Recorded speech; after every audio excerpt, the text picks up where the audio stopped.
참 예수님, 네, 우리는 출세해야지 행복하다고 생각하고 돈이 많아야지 행복하다고 생각하고 공부를 잘해야지 행복하다고 생각을 하는데, 제 생각에는 오히려 출세 안 하는 게 행복하고 돈 적은 게 행복하고 공부 못하는 게 행복할 수 있어요. 생각을 좀 바꾸세요. 우리 집에 조카 손녀가 태어났어요. 이제 3살 됐는데 그 아이랑 같이 시간을 보내면은 그야말로 너무너무 재밌어요. 또 우리 누나가 만나면은 그렇게 주책스럽지 않은 여자인데 요즘 만나면은 손녀 얘기밖에 안 해요. 손녀가 뭐 말한 거, 행동한 거, 또 우리 그 로사는 그 뱀을 참 좋아해요. 살아있는 뱀을 3살짜리가 목을 막 감고 막 뱀 만지고 도마뱀 만지고 아주 특이한 애. 그렇게 뱀을 좋아해. 만지는 걸 참 좋아하고. 그래서 이제 그 아이가 하는 행동, 3살짜리인데 무슨 주사를 맞으러 가는데 의사 선생님한테 그랬대. 나는 식식해서 안 운다고, 선생님. 나는 안 운다고. 근데 대개는 이제 그러고도 우는데 얘는 주사를 딱 놨는데도 하나도 안 울고 딱 맞고 난 다음에 내가 안 운다고 그러지 않았느냐고. 너무너무 아이가 참 재밌고 정말 신비하죠. 그리고 그 할머니, 할아버지, 엄마, 아빠 또 나조차도 그 아이를 만나면 너무너무 즐거워요. 여러분들도 자식을 키울 때 그런 즐거움이 있었을 거예요. 근데 언제부터 원수가 되기 시작하냐면은 공부를 하면서부터 원수가 되기 시작해. 공부를 하면서부터. 그냥 그렇게 이쁘고 귀엽고 즐겁게 뱀 만지고 그냥 쭉 자라면은 걔하고 원수 될 일이 없을 거예요. 근데 공부를 시키는 순간부터 애한테 스트레스를 주는 거예요. 독해지라고. 너 그렇게 순해서는 안 된다고. 그러니까 애들한테 스트레스를 주기 시작하는 거예요. 제가 9월 10일 날 한국에 들어왔는데 처음 접한 소식이 뭐였느냐면 부산에서 9월 1일 날 여중생 15살짜리 총 7명이 14살짜리 1년 어린 여동생을 2시간 동안 때린 거예요. 이건 때린 정도가 아니야. 알루미늄 의자로 애를 내리치고 벽돌로 머리를 치고 소주병으로 얼굴, 눈을 가격을 하고 심지어는 담뱃불로 등어리를 찢기까지. 그래서 머리를 3바늘을 꼬매고 입안에도 3군데가 찢어져 갖고 3번.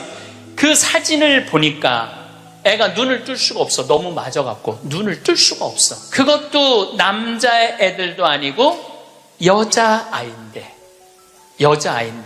그것도 15살. 이 15살이라면은 16살. 여기 16살을 뭐라고 그러냐면 이팔 청춘이라고 그러잖아요. 이팔이 16 해갖고 이팔 청춘이라고 그러잖아요.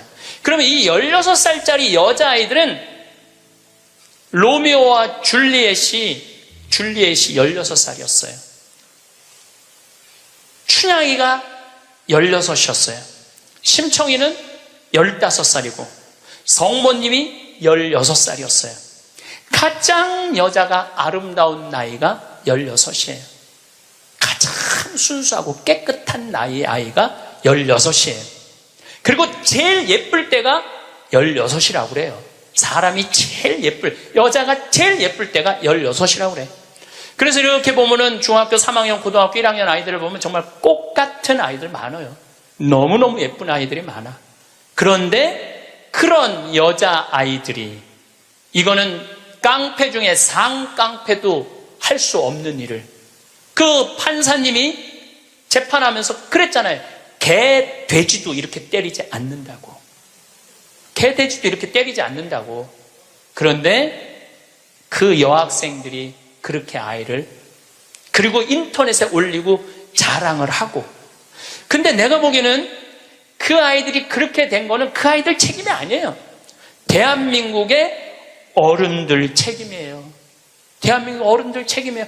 어른들이 그렇게 키운 거예요. 어른들이 이렇게 가르친 거예요. 대한민국의 교육제도가 그렇게 된 거예요. 우리는 교육을 하는 거는 공부를 가르친다고 생각하는데 여러분들, 교육은 공부를 가르치는 게 아니에요. 학교는 공부를 가르치는 데가 아니에요. 학교는 사랑을 가르치고 양보를 가르치고 협동을 가르치고 노래를 가르치고 예술을 가르치는 게 학교야. 근데 우리는 1등을 골라내고 명문대를 보내고 특목고를 보내고 그게 교육이라고 생각하고 있는 이 대한민국이 만들어낸 슬픔이라는 거예요. 대한민국이. 이건 누구의 책임도 아니고 우리 모두의 책임이야. 그냥 애들은 애들답게 키워야 되는데 학교 2시, 3시에 끝나고 나면은 학원을 전전긍긍하면서 밤 10시에 집에 들어오니 얘네들이 스트레스가 극에 달할 거 아니에요. 또 공부 못하면 사람도 취급을 안 하잖아. 사람이라고. 되게 공부 못하는 애들이 성격이 좋은 애들이에요. 초등학교 때 공부 못하는 애들 봐요. 다 성격 좋은 애들이에요. 내일이 시험인데도 느긋한 애들, 근심 걱정 없는 애들. 그런데 내일 시험인데도 느긋하게 컴퓨터 게임하고 텔레비 보고 있으면은 엄마가 느닷없이 이렇게 말합니다. 내가 너 같은 거 낳고 좋다고 미역국 끓여 먹은 내가 미친년이다. 초등학교 4학년 애가 엄마가 왜 나를 낳고 미역국 먹었다고 미쳤다고 그러지? 이때부터 삐뚤어지기 시작하는 거예요. 그리고 되게 성격 좋고 공부 못하는 애들이요, 성적에 신경을 안 써요. 확인도 안 해. 성적 확인은 누구만 하냐면 엄마만 하는 거. 엄마만. 걔는 시험을 잘 봤는지 못 봤는지도 몰라. 성적표도 그냥 갖다 주고 그럼 행복하게 밥을 먹고. 또 성격 좋은 애들이 밥을 또 잘 먹어요. 밥을 막 행복하게 먹고 있는데 성적 받아본 엄마가 애한테 또 한마디예요. 이 성적 받고 밥이 목구멍으로 넘어가냐? 너 그렇게 해서 어떻게 세상 살라고 그러느냐? 너 독하게 마음 먹고 살아야 된다. 그래서 애들이 점점 독해지는 거예요. 독해져갖고 그렇게 1년 후배 여학생을 그렇게 두들겨 패는 거예요. 이거는 애들의 문제가 아니에요. 대한민국의 어른들의 문제예요. 부탄의 교육부 장관이 그 주간에 한국을 방문해서 부탄 국민 행복지수 1위 나라예요. 그런데 이 교육부 장관이 정말로 대한민국 사람들한테 기가 막힌 얘기를 하고 갔어요. 부탄은 학교를 1등을 골라내는 곳이 아니라고 생각한다. 우리 교육은 아이들이 학교 와서 행복하고 즐겁게 놀고 사랑하고 양보하고 배려하고 질서를 가르치는 걸 우리는 교육의 목표로 생각한다. 근데 우리는 하버드 대학을 보내야 되고 서울대학을 보내야 되잖아요. 내가 그 얘기를 하니까 우리 후배 신부들하고 한 달에 한 번 모임이 있는데 후배 신부 하나가 그러더라고요. 신부님, 그 말 들어보니까 그래요. 어떤 아이가 엄마가 하버드대 그래갖고 애가 하버드대를 딱 합격하고 난 다음에 엄마한테 엄마 원하는 하버드대 갔어. 나 찾지 마. 그리고 사라졌대요. 아직까지 안 나타났대요. 아이가. 그러니까 하버드 대학은 누가 가고 싶었던 거야? 엄마가 가고 싶었던 거예요. 애가 가고 싶은 건 아니에요. 우리가 지금 뭔가 교육을 잘못하는 거죠. 여러분들 정말로 공부 못하면 불행할까요?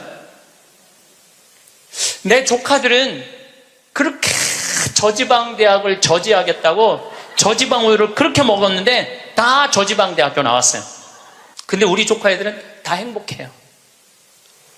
우리 조카 애들이 제발 삼촌 방송에 우리 얘기 좀 하지 마 그랬는데도 내가 안 할 수가 없는 게 애들이 너무너무 행복해요. 우리 조카들은 내가 수원에 어머니 아버지 모시고 식사한다 그러면은요 일주일 전에 얘기하면 100% 다 나와요. 그러니까 공부를 못하는 건 죄가 아니야. 그런데 가족 모임에 안 나오는 건 죄야. 그건 죄야. 가족 모임에 안 나오는 건 죄예요. 공부를 못하는 건 죄가 아니에요. 그럼 우리 애들이 다 저지방 대학에 졸업을 했는데 우리 애들이 지금 불행하게 사느냐? 우리 조카 애들은 6명이 다 친해요. 왜냐면 우리 조카 애 중에 한 명만 서울대학을 나왔으면 그렇게 친하지 않을 거야. 똑같이 다 저지방 대학을 나와서 애들이 너무너무 친해. 그리고 우리 조카 애들은 직장 생활하는 애들이 한 명도 없어요. 왜냐하면 직장 생활에 이력서를 낼 만큼 스펙이 안 돼. 그래서 직장 생활하는 애들이 한 명도 없어. 그런데 돈도 잘 벌어요. 우리 누나 아들은 2가지 일을 하는데 나한테 자세하게는 얘기는 안 해도 내가 보니까 대충 1년에 1억 이상은 버는 것 같아요. 다른 애들도 다 결혼도 잘하고 결혼 생활도 잘하고 행복하게 살아요.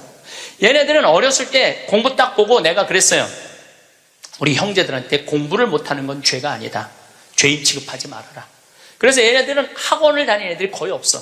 그리고 공부 못한다고 욕먹은 애들이 없어. 그러니까 얘네들은 지방대학을 다녀도 전혀 부끄러워하지 않아요. 욕을 먹었어야지 부끄러워할 거야. 욕을 먹었어야지. 욕을 안 먹으니까. 근데 이번에 우리 형 누나가 제일 위고 큰형이 있는데 큰형 아들이 대학을 졸업했어요. 물론 직장생활 못했죠. 근데 누나 아들이 그 형 아들한테, 사촌이죠, 프란치스코와 클레멘스한테 내가 이걸 해보니까 이게 블루오션이다. 너 이거 한번 해봐라. 그래갖고 그 형이 보름 동안 다 시장 조사를 해주는 거야. 입지 조건까지도 다 조사를 해주고 나한테 보고를 했죠. 제가 한 5년 전부터 우리 형제들한테 우리 조카들이 이제 졸업하기 시작하는데 내가 보니까 얘네들은 직장 생활 못하고 다 장사할 것 같다. 근데 성격이 좋으니까 내가 보니까 장사해도 승산이 있을 것 같다. 그래갖고 개를 모았어. 한 달에 400만 원씩. 그러니까 5년을 모았으니까 2억 5천을 모은 거죠. 우리 조카들은 내가 그랬어. 니네들 은행 들락날락 하면서 자괴감 느끼지 말아라. 니네 외삼촌 형제들이 다 돈을 모았으니까 가게 할 때 다 오픈, 다 돈 대줄 거다. 다 대줬어요. 또 얘네들 갚어. 그럼 그동안 갖고 또 대주는 거죠. 그럼 얘 뭐 얼마 7,800만 원 들어간대. 다음날 딱 내가 통장은 내가 갖고 있어요. 다른 사람이 갖고 있으면 무슨 일이 나잖아. 내가 갖고 있는 거예요. 통장 이름이 사랑의 황씨 통장이야. 사랑의 황씨 통장. 7,800만 원 딱 보냈어요. 졸업하자마자 2월 20 며칠 날 오픈을 했는데 한 달 딱 지나고 났는데 보고가 들어왔는데 한 달 동안 다 제하고 번 돈 650만 원이래. 그랬더니 또 할머니들이 그 종목이 뭐냐고 이렇게 물어보는 분들이 있어요. 자, 거기에 내가 한마디 할게요. 행복한 애가 가게를 하면은 돈을 벌어요. 불행한 애가 가게를 하면은요, 망하게 돼 있어요. 종목이 문제가 아니에요. 행복한 사람이 행복하게 사는 거예요. 얘네들은 그냥 쭉 행복하게 사는 거야. 스트레스 안 받고, 바보, 병신 소리 안 듣고, 그냥 성당 열심히 나가고, 너 착하고, 할머니, 할아버지 공경하고, 그러면 돼. 우린 욕심 없어, 너한테. 쭉 행복한 애들이 행복하게 사는 거예요. 얘네들 판검사 안 돼도 난 하나도 부끄럽지도 않고, 난 내 조카들이 너무너무 자랑스러워요. 열심히 살고. 얼마나 좋아요. 꼭 공부를 잘해야지 행복한 거는 아니다.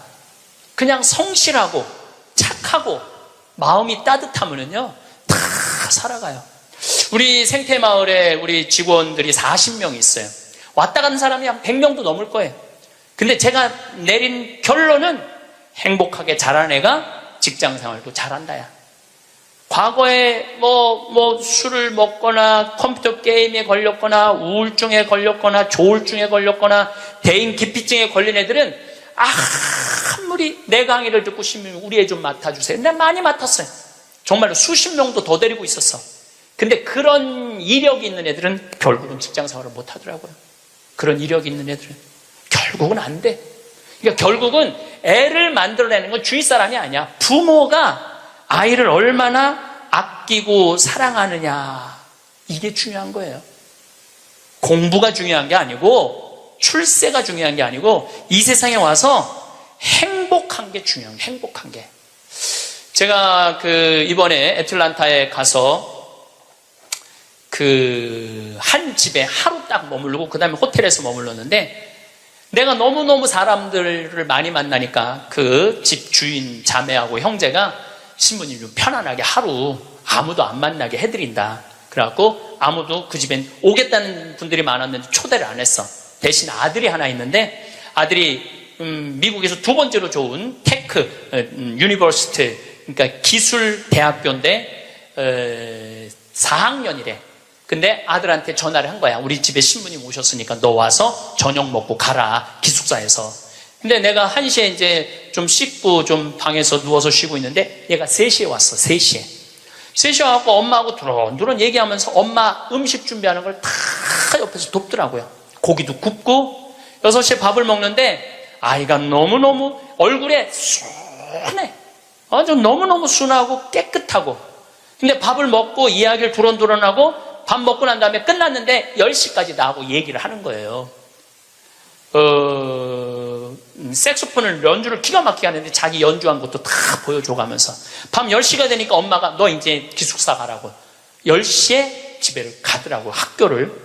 내가 여러분들 집에 갔어. 여러분들 자녀 중에 서울대학 법대 다니는 애가 있어.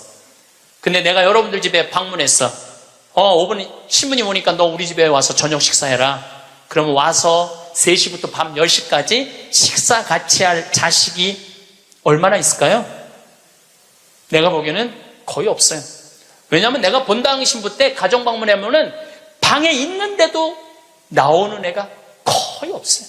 자기 공부한다고. 아니 본당 신부님이 가정 방문을 했는데 방에 있는데도 안 나와. 이게 지금 대한민국의 교육의 현실이에요. 그게 여러분들 훌륭하게 키우는 거예요? 우리 집에 손님이 왔는데, 그것도 본당 신부가 왔는데 자기 공부한다고 내가 거기서 미사하고 한 2시간 있어도 얼굴도 안 비치는 자식들 천지예요. 그러니까 우리는 뭔가 지금 잘못하고 있는 거예요. 또 잊지 못하는 애가 또 하나 있어. 세크라멘토에 강의를 갔었는데 총회장님 집에서 제가 머물렀어요. 밤 10시에 강의가 끝나고 저녁에 갔는데 그 집 아들이 대학교 4학년이었어요. 그런데 이제 총회장이 치과 의사라 이렇게 게스트하우스가 따로 있더라고요. 근데 거기서 이제 와인을 한 잔 먹고 이 얘기 저 얘기 했는데 1시 반까지 얘가 내 앞에서 시중을 들더라고요. 또 내가 물어봤어요. 야, 너 내일 학교 가야 된다며 왜 방에 안 들어가냐? 우리 집에 손님 왔는데 내가 어떻게 들어가서 자느냐? 나 그걸 아직도 잊지 않아요. 그리고 내가 신부님 잠자리 게스트하우스에 신부님 잠자리까지 봐줘야 되겠다는 거예요. 세크라멘토가 굉장히 덥거든요. 내 이불까지 봐주고 에어컨 온도까지 다 하고 나 침대에 눕는 거 보고 가더라고요. 근데 내가 왜 이 얘기를 하느냐면은 얘가 이제 대학원, 그러니까 의대는 보통 4학년 학부 끝나고 의대를 가거든요. 치대를 갔어. 라스베가스에 있는 치대를 갔는데 아버지가 굉장히 서울 치대 나와갖고 굉장히 돈을 많이 버는 분이에요. 근데 치대를 가서 얘는 군의관으로 지원을 했어. 군의관으로 지원을 하면 의대가 1년에 학비가 1억이래요. 그 학비를 국가에서 다 대줘. 그 용돈도 다 내줘. 야, 너 아버지 돈 많은데 아버지한테 돈 달라고 그러지 왜 네가 군의관까지 지원을 하느냐? 근데 또 그 아이가 또 잊지 못하는 말을 했어요. 내가 왜 엄마 아빠의 미래를 빼앗아야 되느냐고. 자기가 아버지 돈 쓰면 엄마 아빠 나 얼마든지 할 수 있는데 우리나라 명문대학교 애들은 엄마 아빠가 언제까지 살았으면 좋겠냐? 60살까지 살았으면 좋겠다고. 자기 뒷바라지하고 죽었으면 좋겠다고. 이게 지금 대한민국이 교육을 잘못하고 있는 거예요. 크게. 난 내 강의 때 핸드폰 올려도 한 번도 신경질을 부린 적이 없어. 한 번도. 이것도 다 이해가 되더라고. 내 나이만 돼도 네 바지에서 올리는지 내 바지에서 올리는지도 몰라. 예. 또 우리 할머니들 내가 노인대학 강의해보면은 핸드폰이 울려도 이게 끌 줄을 몰라요. 유일한 방법은 받는 거야. 딱 봐도 나 신부님 지금 강의 들어. 근데 저쪽에서 엄마 중요한 얘기야. 그러면 공간 개념이 없어져요. 말해봐. 그리고 나보다 더 크게 대화를 해. 무슨 일인데? 막 이러면서 나이를 먹으면 어쩔 수가 없어요. 그래서 내가 깨워서 있으라는 거예요. 깨워서. 근데 저도 내 핸드폰 켜놨는지 꺼놨는지도 몰라. 근데 진짜 내 들은 얘기인데 어떤 자매가 핸드폰을 켜놨는지 꺼놨는지 핸드폰을 냉장고에 넣어놓고도 찾고 지갑도 잃어버리고 가방도 잃어버리는 자매가 있었대. 근데 여러분들 그렇죠? 지금 깜빡깜빡하죠? 옛날 같으면 46세 평균 연령이었을 때는 100년 전에 여러분들 지금 살아있는 사람 한 명도 없어. 다 죽었어. 근데 너무 오래 사니까 그런 일이 벌어지는 거야. 너무 오래 사니까. 잊어먹는 것도 많고. 근데 어떤 자매가 하도 건망증이 많은 자매가 너무 잘 잊어먹었는데 근데 한 번은 이제 운전을 하려고 딱 차에 탔는데 운전대가 없어졌더래. 운전대가. 내가 이제 잊어먹다 운전대까지 잊어먹는구나. 너무너무 당황을 했대. 이 운전대가 어디 갔나 이놈의 차에. 한참을 찾고 정신을 차려보니까 앞문으로 타야 되는데 뒷문으로 탄 거야. 뒷문으로 타갖고 거기서 운전대를 찾고 앉아있어요. 이게 뭐 앞문인지 뒷문인지도 모르고서 참 이게 너무 오래 살아서 그래. 너무 오래 살아서. 어쨌든 이 친구가 한국에 평창에 와갖고 내가 또 장어도 사줬어요. 근데 이미 벌써 치대를 졸업하고 한국에 와서 용산에서 근무를 하고 이제 돌아가서 의사를 개업을 했다고 그래요. 내가 외국에 이렇게 다니면 경쟁이 없는 나라 애들이요 부드러워요. 따뜻해요. 경쟁이 없는. 근데 경쟁이 있는 데를 가보면요 너무너무 살벌해요. 근데 대한민국은 나라 전체를 경쟁으로 만들어 놨잖아요. 그냥 나라가 살벌한 거예요. 나라가. 또 이 프랑크푸르트에 유럽에 강의를 갔는데 그 가족들도 내가 잊지 못해. 내가 프랑크푸르트 주교자 성당에 가서 미사를 좀 봉헌하고 싶다 그러니까 엄마가 이 독일어가 유창하지 않았던 거죠. 아들하고 딸한테 연락을 하더라고. 딸은 학교 선생님, 아들은 법대인지 의대를 다니는데 신부님 안내 좀 하라고. 두 아이가 나와서 나를 안내를 하는데 기가 막히게 안내를 하더라고요. 그리고 너무너무 음식도 잘 시키고 하나하나 설명을 해주는데 대한민국에서 여러분들 내가 명동에 가갖고 좀 명동 구경 좀 하고 싶으면 여러분들 자녀 중에 신부님 좀 안내 좀 하라고 그러면 여러분들 아들 중에 엄마가 가서 해. 내가 가서 해. 그러니까 이게 이 영어로 말하면 우리나라 애들은 프렌들리 하지 않아요. 다정하지 않아요. 다정하지가 않아. 애들을 보면 굉장히 불편해, 애들이. 지금 이러니 대한민국이 그러니 지금 이 자기 1년 후배를 벽돌로 머리를 깨고 소주병으로 때리는 애들이 앞으로 만들어갈 세상은 어떤 세상일 것 같아요? 지금 대한민국이요 교육제도를 바꾸지. 제가 아까 1000년, 100년, 10년, 2030년, 2040년 얘기하죠. 완전히 새로운 세상이 되고 있어요. 지금 공부 잘한다고 좋은 세상 끝났어요. 행복한 사람이 많아야지 행복한 나라가 되는 거예요. 그러니까 여러분들 행복한 나라를 가꿔야 돼요. 행복한 나라를. 나는 자연인이다 라는 프로 어때요? 보셔요? 산에 가갖고 그분들 아마 사업 망하고 건강 해치고 이런 분들이에요.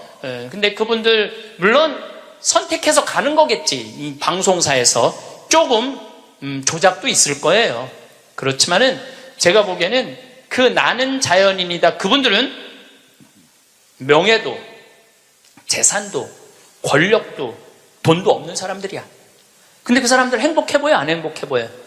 행복해 보이죠? 국회의원들 지금 그 사람들 여러분 보면 행복해 보여? 안 행복해 보여? 그러니까 우리는 행복의 기준이 바뀌어야 돼. 신부님 말씀대로 성주순례도 가고 맛있는 것도 사 먹고 다 했는데 돈 다 썼는데 그때도 안 죽고 주머니에 돈 한 푼 없으면 어떻게 해요?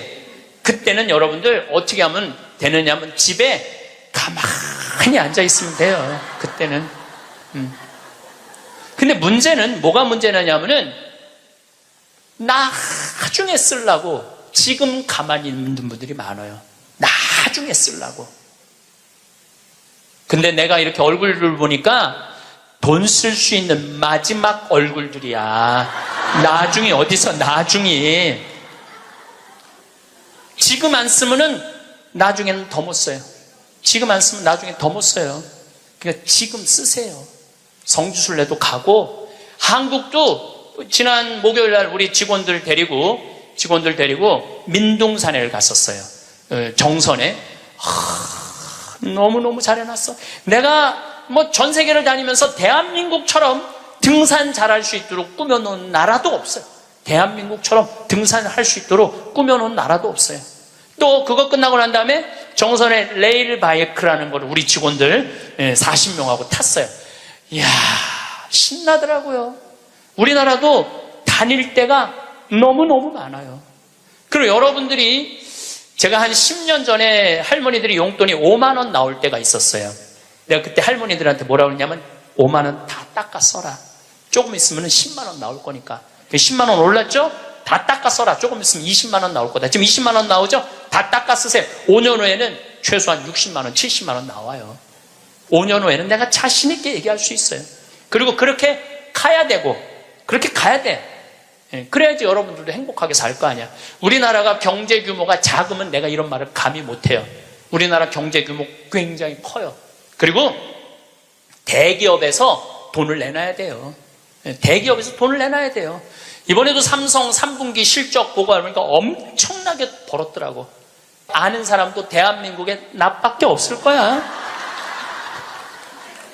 근데 쓰러질 때 재산은 12조 5,900억이었어요. 쓰러질 때 12조 5,900억.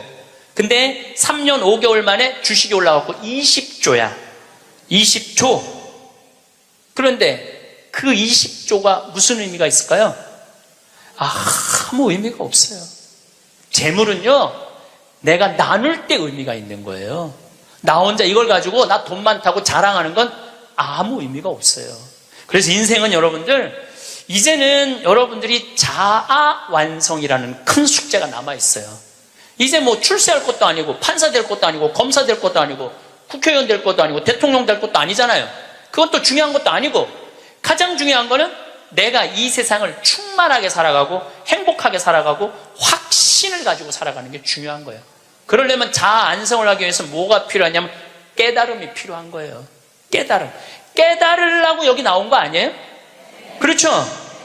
오늘 많이 깨달았죠? 여러분들은 내가 봐도 훌륭한 분들이야. 훌륭한 분들이야. 예. 여러분들 정말 훌륭한 분들이에요. 여러분들 같은 마음이 많은 분들이 있으면 대한민국은 행복해요. 제가 사제로 살면서 처음에는 몰랐어요.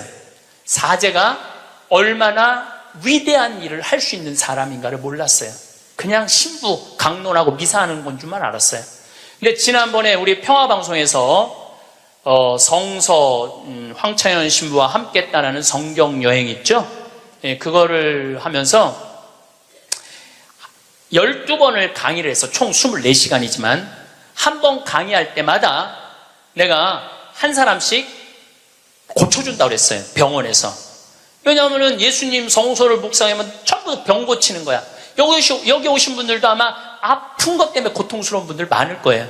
그리고 이게 빨리 치유되기를 간절하게 바라는 분들 많을 거야. 근데 문제는 나는 말씀의 은사는 받았는데 치유의 은사를 못 받았어요. 난 진짜 치유의 은사가 없는 것 같아.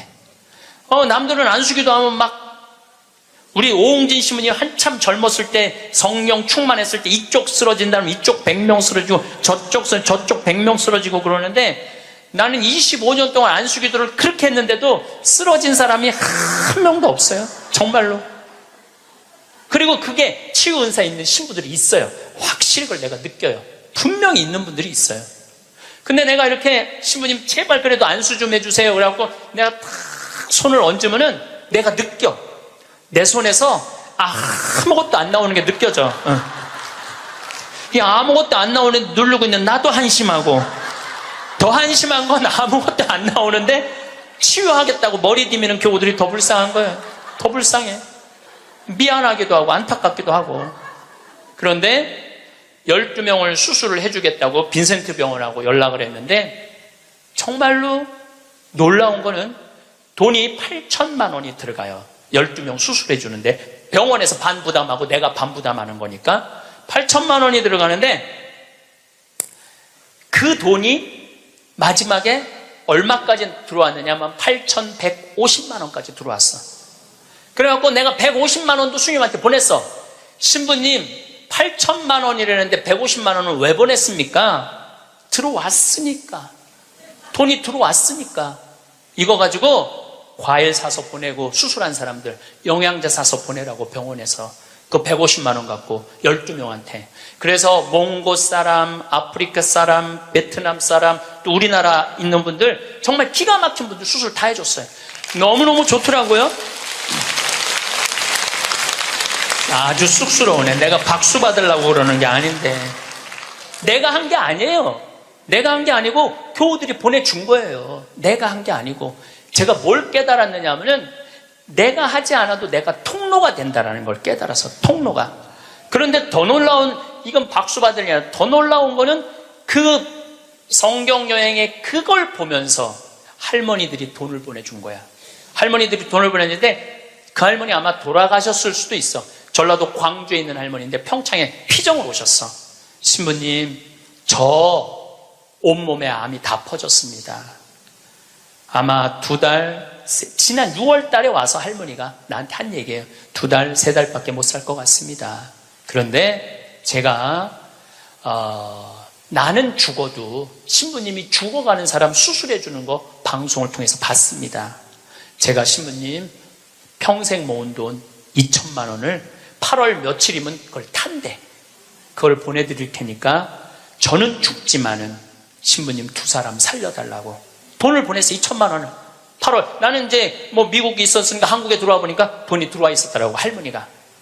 그리고 그걸 보고 또 돈이 많이 들어왔어. 하여튼 많이 또 들어왔어. 그래갖고 수님한테 또 연락을 해갖고 수술해 주라고 그랬더니 또 8명을 또 수술을 해줬어요. 그래서 이제 다음 주 목요일 날 평화방송하고 수요일 날인가 보다. 다음 주 수요일 날 평화방송하고 전달식 돈 4천만 원이면은 8명을 수술해 줄 수 있는 거. 4천만 원이면은 저는 한 푼도 안 냈어요. 저한테 박수 치지 마세요. 저는 한 푼도 안 냈어요. 근데 제가 뭘 깨달았느냐 하면은, 내가 좋은 지향을 가지고 저는 이런 일을 하고 싶습니다. 이렇게 도와주고 싶습니다. 내 이 지향을 가지고 살면은 하느님이, 그리고 하느님을 사랑하고 하느님 나라를 사랑하는 교우들이 도와주는구나. 그러니까 내가 심부름의 역할은 할 수 있는 거 아니냐. 그런 걸 깨달으니까 이제 어려운 데를 찾아서 도와주게 되더라고요. 근데 놀라운 거는 이제 얼마 전에는 외방선교에서 필리핀 바기오라는 곳에서 이상원 배다라는 젊은 신부가 10년 동안 거기 농민들을 위해서 살았대. 유통 시스템을 하고 싶대. 냉동차가 있으면은 마닐라로 그 농사진 걸 보낼 수 있대. 그래서 그것도 또 5천만 원을 도와줬어요. 근데 내 돈으로 도와주는 게 아니에요. 도와주라고 보내주는 분들이 너무너무 많은 거야. 그래서 아마 다음 달에는 내가 그 이제 동영상을 여러분들 보면은 기가 막힐 거예요. 그 아프리카 잠비아에 지금 이루어지고 있는 일들을 보면은 기가 막힐 거예요. 그래서 여러분들도 내가 왜 사는지 그걸 깨달아야 돼. 내가 왜 사는 이유가 있을 거 아니에요. 그냥 살아? 내가 하다못해 여러분들 자식들한테도 성당 나오는 자식들한테, 성당 안 나오죠, 자식들. 여러분들은 전부 다 열심히 한 분들 아니야? 그럼 제일 고민이 뭐야? 자식 성당 나오는 거 아니야? 그렇죠? 성당 나왔으면 좋겠어. 근데 애들은 성당 나가기 싫어. 먹고 살기도 바쁘고 성당 나가면 이거 해라 저거 해라 싫어. 그래서 성당 나가기 싫은데 오래간만에 엄마네 집에 갔는데, 어머니네 집에 갔는데 80 넘은 어머니가 웃으면서 얘기해도 성당 나갈까 말까 한데, 머리는 하얗고 얼굴엔 주물이 자글자글하고 웃어도 이쁠까 말까 한데 거기다 인상을 써가면서 성당 좀 나와. 어떤 놈이 성당 나가고 싶어? 더 나가기 싫지. 근데 여러분들 그렇게 말하면 그건 성교가 아니에요. 아들이 오래간만에 오잖아요. 얘야, 내가 하느님을 믿으니까 참 행복하다. 내가 지난번에 삼성산 성제 가고 신부님 강의를 들었는데 출세하는 거 그거 부러울 큰 없다고 그러더라. 나는 우리 아들이 더 자랑스럽다. 나는 너를 보면은 너무 자식 하나 잘 얻었다고 생각한다. 나는 하느님한테 너무너무 감사하고 내가 사는 게 너무너무 기쁘다. 한마디 또 해서 신부님이 나를 얼굴을 보니 돈 쓸 수 있는 마지막 기회라고 그러더라. 그래서 내가 지난번에 냉면 가서 사 먹었는데 오장동에 가서 냉면 사면 너무 맛있더라. 나는 하느님 믿어서 너무너무 행복하다. 그리고 여러분들이 돌아가셔서 세상을 떠났어. 난 천당 갈 거다. 아들이 먹고 살기 힘들고 사는 게 지칠 때 엄마 생각하겠죠. 야, 우리 엄마가 살아생전에 그렇게 하느님 믿어서 행복하다는데 나도 하느님한테 가야지. 여러분들이 하늘나라의 증표가 될 수 있는 거예요. 그것도 나누는 거예요. 그것도. 저는 물을 볼 줄 알아요. 밑에 또 물 봐달라고 그러는 사람 또 있으면 안 되는데, 운물, 그러니까 대수층에 한 20m, 30m의 물을 봐요. 근데 한국에서는 제가 물 안 봐요. 아프리카에서, 잠비아에서는 내가 물을 봐요. 여기 물 나온다. 찍으면은 딱 나와.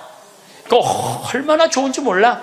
내 능력으로 여기에 우물을 팔 수 있는 자리를 찍어낼 수 있다는 게 얼마나 좋은지 몰라요.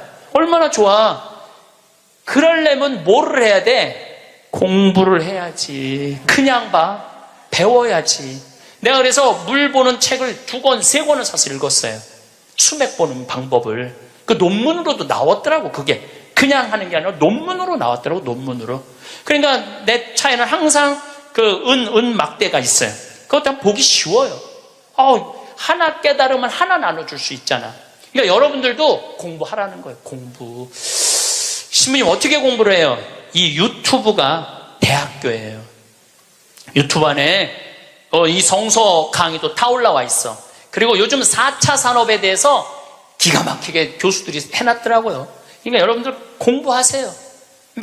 맨날 드라마나 그냥 맨날 네 아들이냐 내 아들이냐 뭐 이런 거 그런 거 시청하지 마시고 좋은 유튜브 공부 많이 하세요. 그리고 이렇게 피정 다니는 것도 최고의 공부야. 자, 깨달음을 얻었다면 그 다음에 하는 일은 나눔이야. 나눔.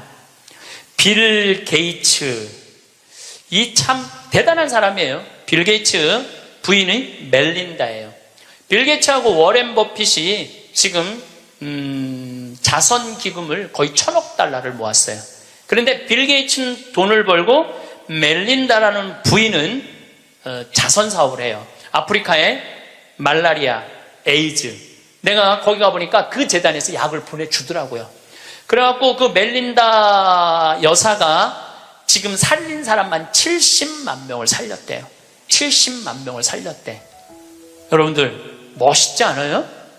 그 정도 부분은 돼야죠.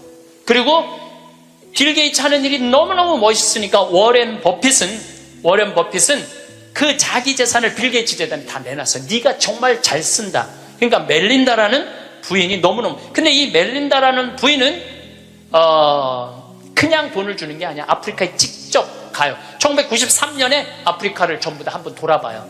그리고 그 사람들 아픔을 직접 보면서 어떻게 도와줘야 되는지를 아는 거야.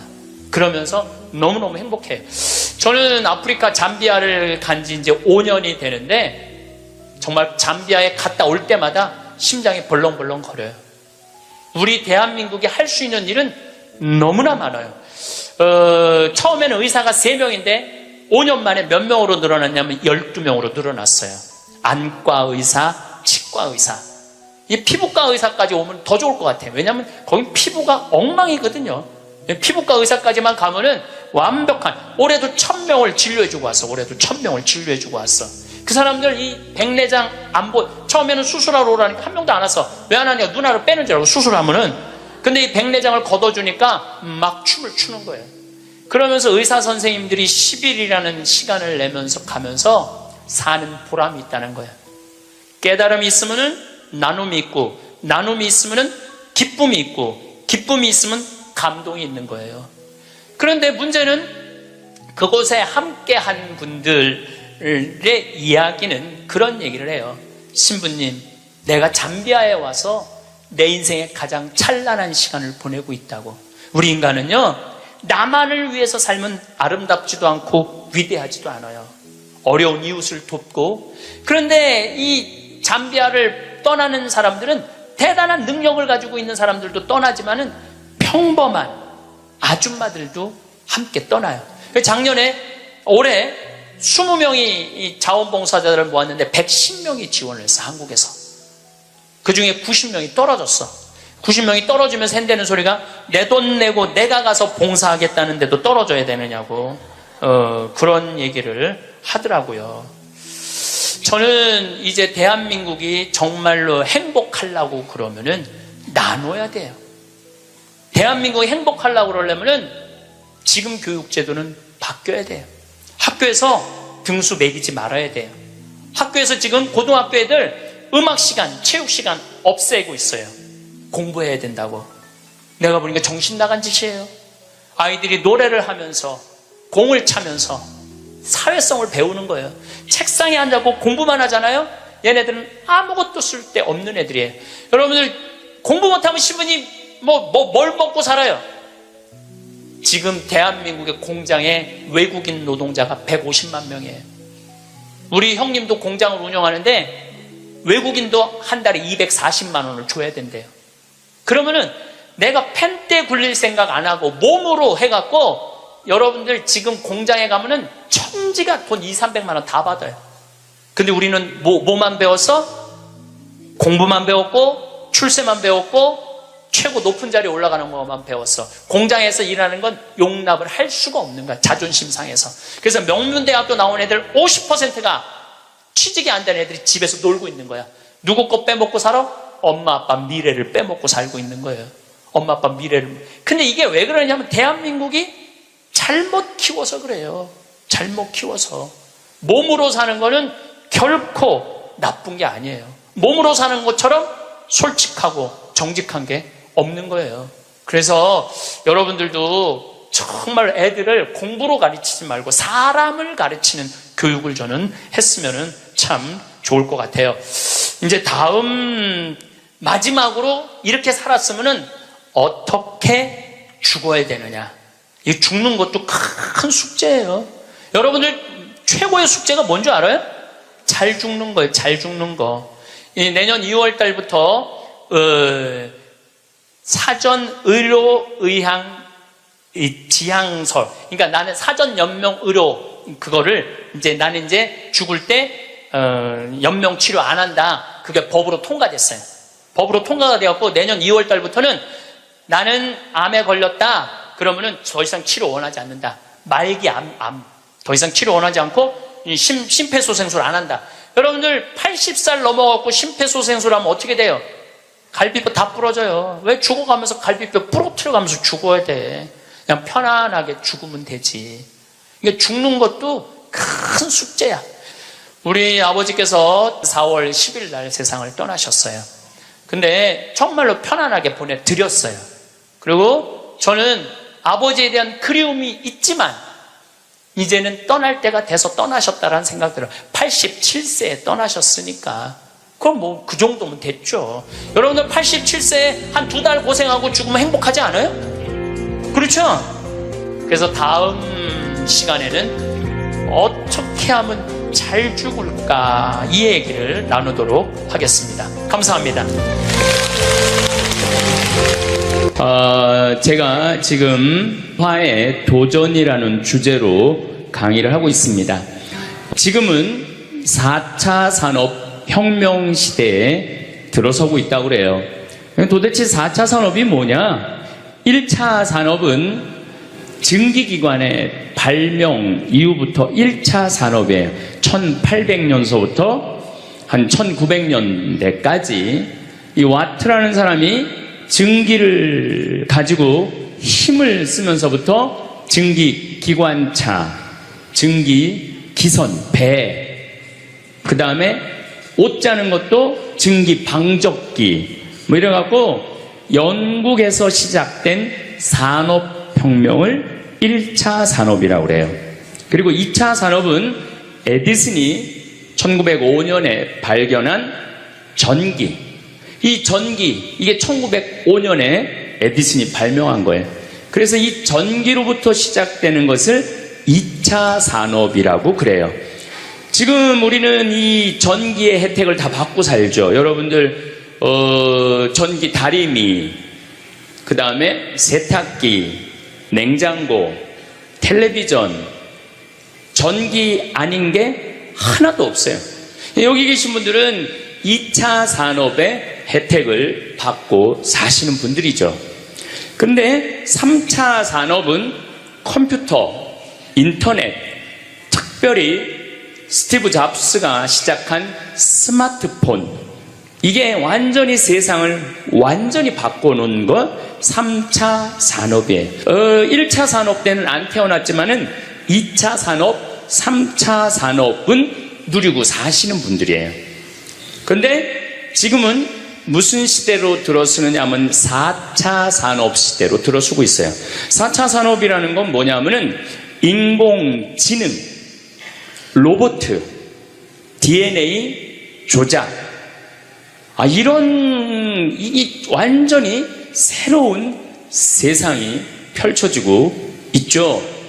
지금 1940년도에 태어나신 분들, 40년에서 49년 사이에 태어나신 분들 손 들어보세요. 이분들이 제일 복잡한 세상 속에서 살아가는 거예요.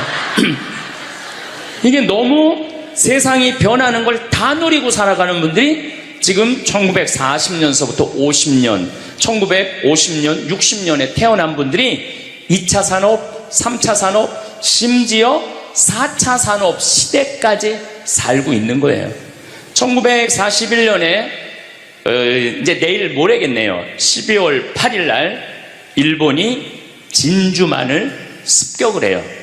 그거를 여러분들은 무슨 전쟁으로 들었느냐면 대동아 전쟁으로 들었어요. 그거는 일본 입장이고, 일본이 대동아 전쟁이지 우리는 아무 상관없어요.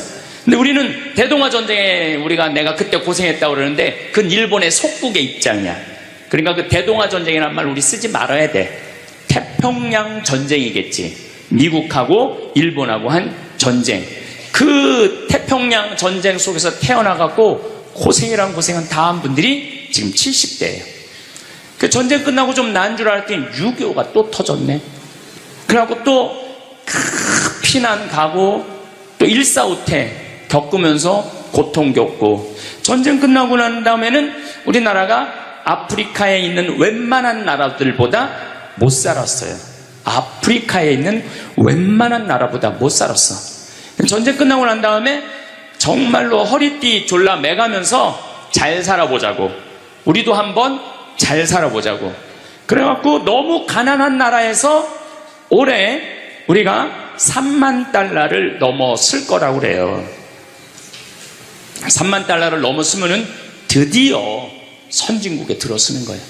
가장 가난한 나라에서 선진국까지 변화를 여러분들은 경험하고 계신 거예요. 그러니까 여러분들은 너무나 혼란스러운 세상 속에서 이날 이때까지 헤쳐나오고 계신 거예요. 근데 문제는 이제 2020년부터 펼쳐질 4차 산업 시대, 이것까지 살아야 되니까 얼마나 복잡해. 이것까지 살아야 되니까 그냥 중간에 살다가 죽으면은 이 꼴 저 꼴 안 보고 그냥 좋은데, 아니 안 죽으면서 지금 70대 후반 되신 분들 앞으로 보통 20년 정도 더 사실 거예요. 70년대 후반 되신 분들. 근데 60대 되신 분들은 120살까지 거의 살 거예요. 지금 60대 되신 분들은. 그리고 재수없는 60대들은 200살까지 살 거예요. 200살까지. 재수없는 60대들은. 그 이야기를 제가 오늘 하려고 그러는 거예요. 자, 제가 한 10년 전에 평화방송에 이런 강의를 했었어요. 아마 또 평화방송에서 계속 틀어주니까 그 내용이 나올 거예요. 10년 전에 한 얘기예요. 앞으로 2020년이 되기 시작하면은 인간은 세 종류로 나눠질 것이다. DNA 조작 인간. 이제 DNA를 조작할 수가 있어요. 우리가 눈을 밝게 할 수도 있고, 귀를 잘 들리게 할 수도 있고, 근육이 완전히 이 아놀드 슈왈거네처럼 근육이 막 이렇게 튀어나오게 할 수도 있어요. 운동 안 해도 DNA 조작 인간. 옛날에는 DNA를 한번 내가 DNA가 어떤지 검사하려고 그러면은 2억 내지 3억이 들었어. 그런데 지금은 내 DNA를 검사하는데 얼마면 검사할 수 있냐면 5만 원이면 검사할 수 있어요. 5만 원이면. 세상이 엄청 변한 거예요. 그래서 이제는 지금 태어나는 아이들은 이제 아파서 병원 가는 일은 거의 없을 거예요. 미리 병원에서 전화를 해요. 너 요때쯤 심장마비가 올 DNA가 있다. 와서 고쳐라. 그럼 DNA 조작만 하면 심장마비가 넘어가는 거예요. 그러니까 안젤리나 졸리라는 미국의 영화 배우가 있어요. 2010년에 유방을 잘랐어요. 왜냐하면 DNA 검사를 해보니까 언니도 그렇고 엄마도 그렇고 유방암이 있는 거야. 본인도 유방암에 걸릴 확률이 있는 거야. 그러니까 미리 병을 예방을 하는 시대가 오는 거예요. 그게 DNA 조작 인간이에요. 근데 우리 교회는 그런 걸 절대 허락하지 않죠. 절대 허락하지 않는데 절대 현대인들은 할 거라는 거예요. 그 다음에 두 번째 인간은 어떤 인간이냐면 사이버 인간, 기계 인간이에요. 인공지능 로봇 인간. 그래갖고 이 인공지능 로봇 인간이 나오면은 안 그래도 1940년서부터 지금까지 복잡 다단한 세상을 살아왔는데 이제 로봇하고 같이 살게 되는 세상이 이제 곧 이제 되는 거죠. 그리고 이제 세 번째 인간은 오리지널 인간. 여러분들, 저나 여러분들. 근데 누가 제일 떨어지느냐? 오리지널 인간이 제일 떨어질 거예요. 그래서 앞으로는 이제 어떤 세상이 제일 걱정되는 게 뭐냐면은 로봇가 공장에서 일하는 거예요. 로봇가 공장에서 일을 하게 되면은 많은 노동자들은 일자리를 잃어버려요.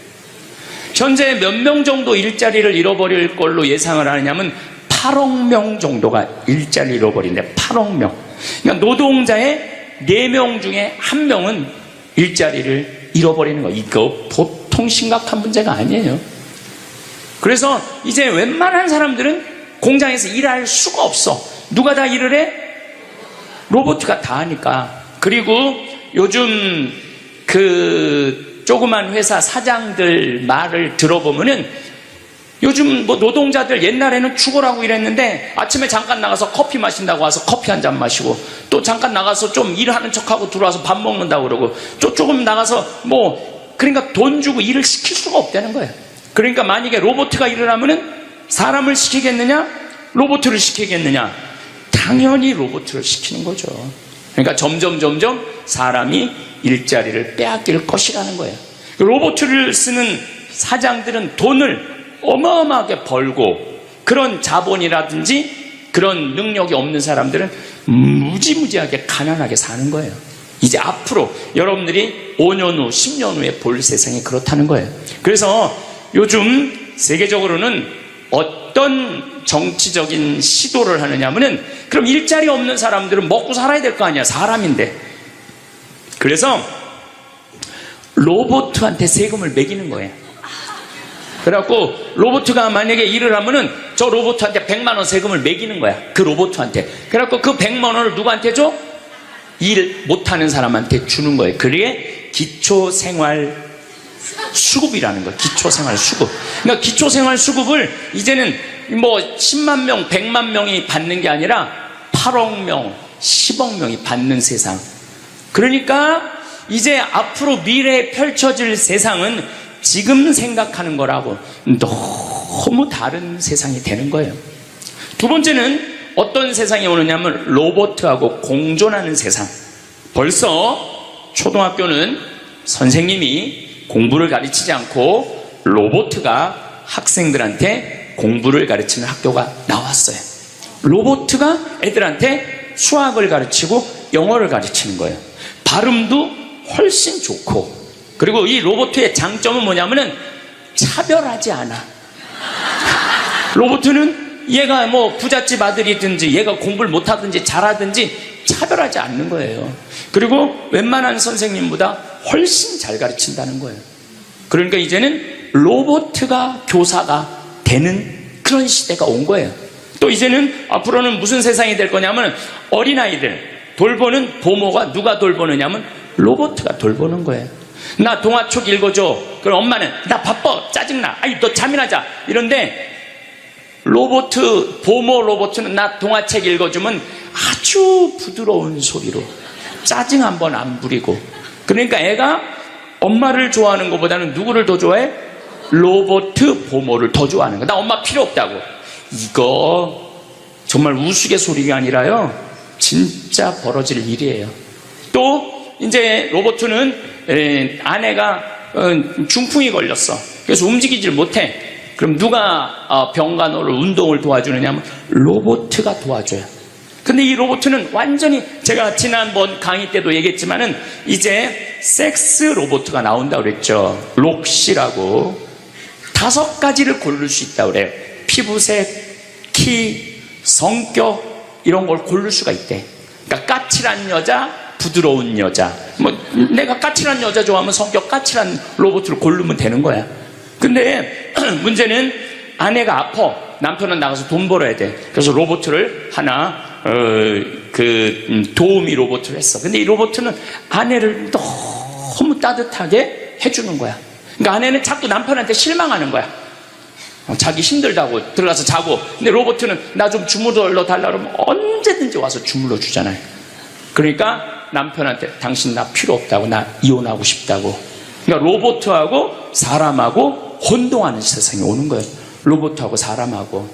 그리고 더욱 2040년이 되면은 이 로봇가 감정까지 느껴. 사랑까지 할 수 있다는 거예요. 사랑까지. 아내 역할을 다 할 수 있는 세상이 온다는 거예요. 저 신부님 너무 앞서 나가는 거 아니야. 앞서 나가는 거 아니에요. 지금 미래 과학자들은 다 그런 세상이 온다고. 근데 이게 먼 미래가 아니라 바로 코앞에 와 있다는 거예요. 바로 코앞에 와 있다는 거예요. 3D 프린터기로 콩팥 만들 수 있어요. 간 만들 수 있어요. 요즘 시도하는 건 심장까지 만들어 갖고, 이제 앞으로는 이제 여러분들이 이제 한 90살쯤 되면은 85살쯤 돼도 그럴지 몰라. 생일날 아버지 이번 생일에 아버지 간 좀 갈아드릴게요. 그래갖고 간 갈아주고, 내년에는 심장 갈아드릴게요. 심장 갈아주고. 그런 세상이 올 가능성이 굉장히 많아요. 그럴 세상이. 참 이게 오래 사는 게 2045년까지만 살면은 안 죽는다는 거예요. 2045년. 그러니까 내가 80살까지만 나도 살면 어떻게든지 버티면은 안 죽을 수 있다는 거. 80살까지만. 앞으로 펼쳐질 세상에 가장 걱정스러운 게 뭐냐면은 수명 연장이에요. 수명 연장. 여기 계신 분들 중에 아까도 말씀드렸지만은 100살, 120살, 정말로 재수 없으면은 200살까지 살 수 있는 분들이 많습니다. 실질적으로 많아요. 근데 여러분들 오래 사는 거 좋을까요? 내가 많은 분들이 오래 살길 원해요. 안 죽는 걸 원해요. 근데 내가 만약에 앞으로 뭐 길게 안 보고 딱 120살까지 산다고 보면 내가 앞으로 67년 정도 더 살면은 120살 되거든요. 67년. 근데 내가 앞으로 67년 동안 사는 동안 불면증이 있어.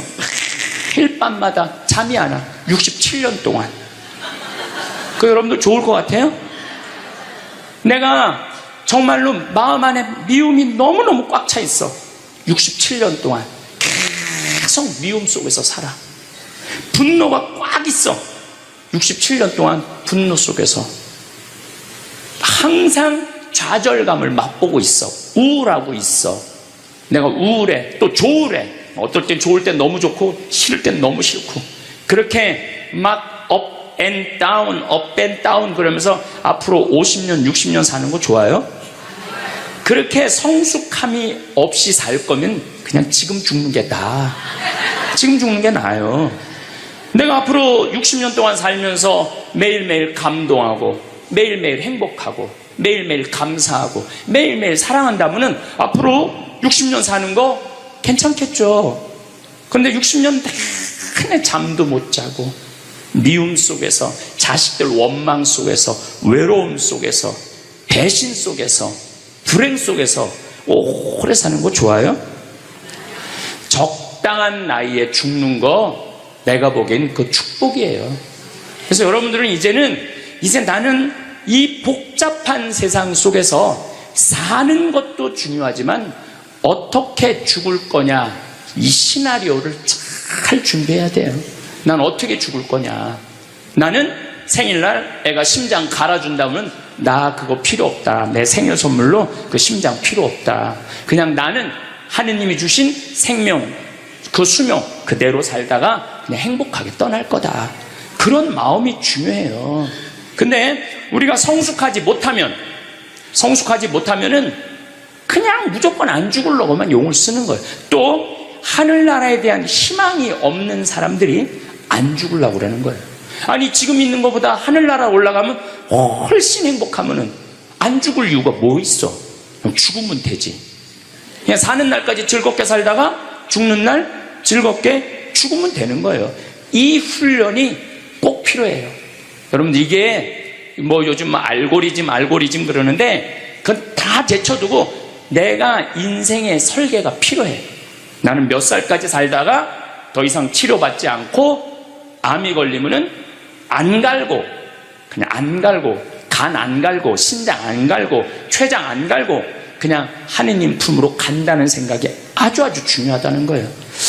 제가 보기에는 한 87세까지 살다가 죽는 게 제일 좋은 것 같아. 87세. 아주 딱 좋은 나이가 87세예요. 죽기 딱 좋은 나이가 87세 같아. 그거 넘었으면은 정말 안 보이고 안 들리고 불편해요. 그래서 87세까지 건강하게 살다가 행복하게 떠나는 그런 마음가짐이 제 생각에 참 중요한 것 같아요. 사실 지난 2017년 4월 10일 날 우리 아버지께서 세상을 떠나셨어요. 올해 떠나신 거죠. 우리 아버지는 평생 쌍시옷 소리를 한 번도 하신 적이 없어요. 예, 아버지 입에서 욕을 들어봤던 적이 없어요. 쌍시옷 소리를 한 번도 들어본 적이 없어요. 자식들, 내 자식을 키울 때 매질 한 번 하시지 않으셨어요. 그리고 우리 아버지는 참 남 욕을 하신 적이 없어요. 보통 뭐 누구 욕도 하고 정치인 욕도 하고 뭐 세상도 욕하는데 한 번도 욕하신 적이 없어요.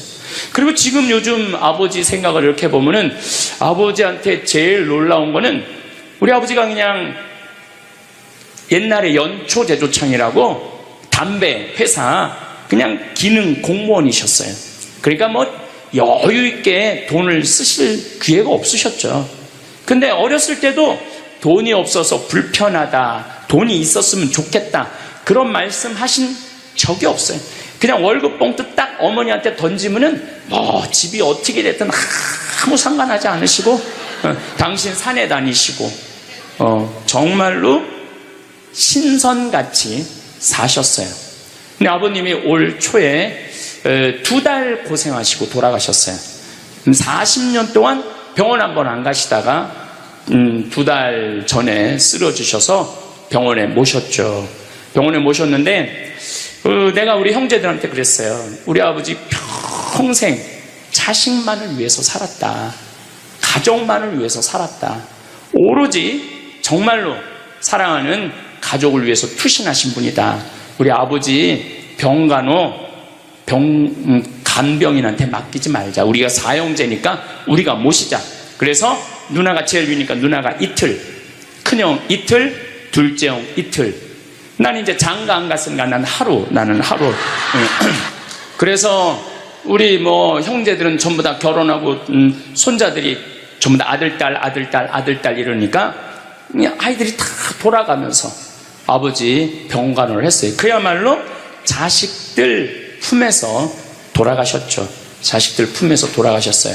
근데 아버님이 이렇게 4월 10일 날 월요일 날 쓰러지셨는데 의사들이 심폐소생술 하겠느냐고 그랬을 때 우린 싫다고 그랬어요. 왜 마지막으로 돌아가시는 아버지 갈비뼈를 다 부러뜨려? 그 정도 쓰러졌으면은 87세에 그 정도 병이시면은 이제 돌아가실 때예요. 근데 많은 경우 돌아가실 때 심폐소생술 하게 돼 있어요. 근데 우리는 원하지 않았어요. 네 자식 다. 그리고 아버님이 이 골수염이라는 이 병을 앓으셨는데 좀 많이 아프신 병이에요. 마지막에. 그래서 내가 아버지 원도 한도 없이 마약 놔드렸어요. 모르핀. 왜 죽기 전에 아프면서 죽어야 돼? 마약. 그래서 조금만 아픈 기미만 보이면은 간호사한테 가갖고 마약 놔달라고, 모르핀 놔달라고. 여러분들 죽기 전에 하느님이 인간한테 준 최고의 선물이 뭔지 아세요? 마약이에요. 마약. 그래서 호스피스 병동에서 아플 때 진통제 놔드리는 거, 마지막 효도는 마약 많이 놔드리는 거예요. 그래서 우리 아버지 돌아가시기 전에 원도 한도 없이 마약하고 가셨어요. 원도 한도 없이. 그 조금의 고통을 덜어주는 게 내가 보기에는 효도라는 생각이 들더라고요. 아버지 이렇게 쓰러졌을 때 생명 유지장치 하겠느냐고 의사들이 얘기를 하더라고요. 우리는 아무도 원하지 않았어요. 그냥 아버님 편안하게 보내드리고 싶다고. 왜? 우리 아버지는 참 행복하게 사셨어요. 자식들이 아버지를 너무너무 좋아하고 사랑하고. 그래서 효도를 원도 한도 없이 해드렸냐 이럴 건 자신 있게 말씀 못 드리죠.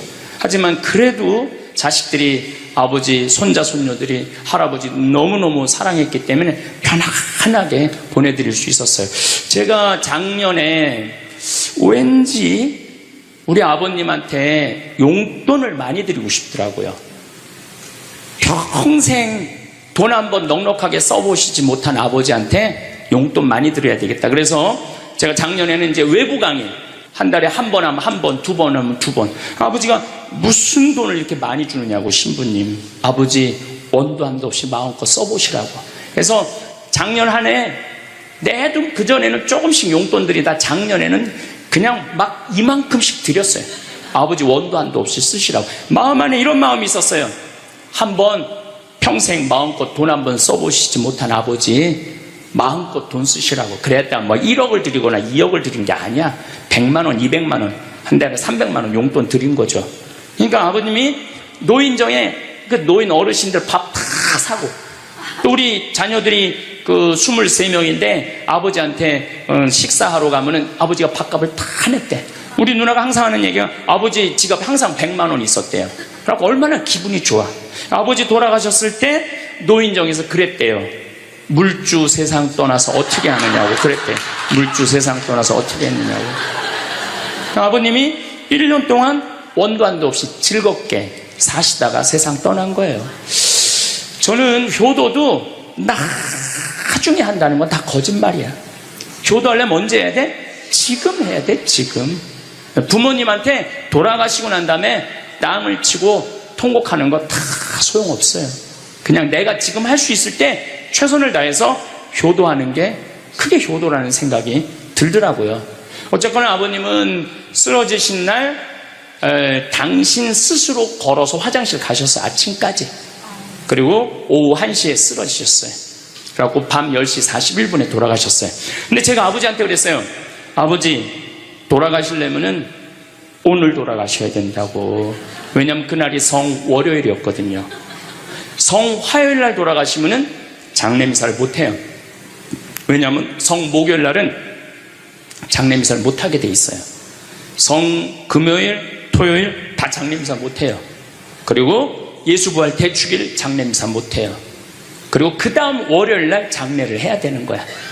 의사 선생님은 오늘 내일 돌아가실 것 같다고 그러는데 내가 그랬어. 돌아가시려면 오늘 돌아가시라고. 내일 돌아가시지 말고. 근데 딱 10시 41분에 돌아가셨어요.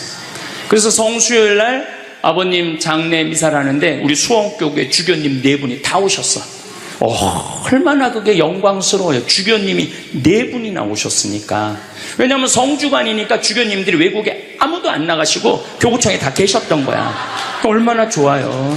주교님 4분이 다 오셔서 미사를 봉헌해 주시니 얼마나 축복된 아버지예요. 또 신부님들이 많이 오셔갖고 그 성당에 수원 정작 꽃매 성당인데 꽤 그래도 큰 성당인데 신부님들이 꽉 차갖고 젊은 신부들이 지하에서 미사를 봉헌했다는 거예요. 그것처럼 축복이 어디 있어요. 그냥 하루라도 더 살라고 용 쓰다가 화요일날 돌아가셨으면 7일장 하는 거예요. 7일장. 하루라도 더 살라고 용을 쓰셨으면. 근데 우리 아버지는 정말로 살아있을 때도 나한테 행복을 주시는데 떠나실 때도 행복하게 떠나시더라고요. 여러분들도 마찬가지예요. 여러분들도 살아있을 때도 행복하게 사시고 죽을 때도 행복하게 죽으세요. 괜히 안 죽으려고 이렇게 용 쓰고 저렇게 용 쓰다가 누워서 10년 동안 똥오줌 싸기 시작하면요, 그때부터는요 지옥이야. 지옥. 여러분들은 제일 좋은 거는 자다가 주무시다가 죽는 거예요. 그런데 갑자기 돌아가시면 자식들이 너무 힘들으니까 그저 3개월 정도 앓으시다가 돌아가시면은 자식이 이별할 시간을 주는 거예요. 자식이 이별할 시간 주는데 3개월이 넘었으면 그때부터 우리 아버지 언제 죽나. 내가 며칠 전에 들은 얘기예요. 멀쩡한 집에 딸 둘이 무당한테 가갖고 그랬대요. 우리 엄마 언제 죽느냐고. 그래서 무당이 그랬대요. 엄마가 지금 아프냐고. 안 아픈데 너무 건강한데 우리를 너무 힘들게 해갖고 언제 죽는지 너무 궁금해서 와봤다고. 이게 부모 자식지간의 일이야. 부모 자식지간의 일이야. 그러니까 여러분들은 이제 자식한테 뭘 기대서 산다는 생각 꿈도 꾸지 말고, 죽을 때도 자식한테 효도받는다는 생각 하지 말고 여러분들이 알아서 미리 써놓으세요. 대학에 호스피스 박사가 있어요. 이분은 2,500명 죽었다 살아난 사람들, 2,500 죽었다 살아난 사람들 여러분들 많은 거 아시죠? 왜 죽었다 살아난 사람들이 많아요? 심폐소생술 때문에. 의술이 좋아갖고 죽었다 다시 살아난 사람들 2,500명을 조사를 해봤어. 근데 죽었다 살아난 사람들의 경험, 하늘나라에 대한 경험을 얘기를 들어보니까 너무 평온하고 너무 행복하다는 거예요. 그리고 죽으면은 바로 몸에 빠져나가서 자기를 본대요. 자기를. 그래갖고 여러분들 죽은 사람들 그 주위에서 이 친지들이 하는 말이 다 들린대. 그 몇 분 동안, 하늘나라 올라가기 전에 몇 분 동안은. 그러니까 절대 죽은 사람한테 그렇게 살더니 참 잘 죽었다 그런 소리 하면 안 된다는 거예요. 끝까지 좋은 소리를 해야 된다는 거예요. 사랑한다, 고맙다, 하느님 품으로 가라, 예수님 마리아 요셉한테 가라, 정말로 기도해 줄 테니까, 이렇게 말해야지.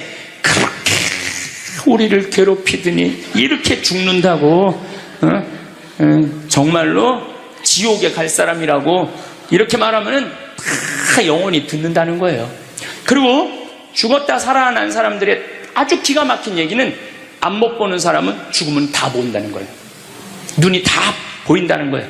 그게 그냥 하는 게 아니라 다시 살아 돌아와서 아무것도 못 봐. 근데 의사가 무슨 반지를 어떻게 꼈고 이 병원이 어떻게 생겼고 누가 어디 자리에 있습니까? 다 아는 거야.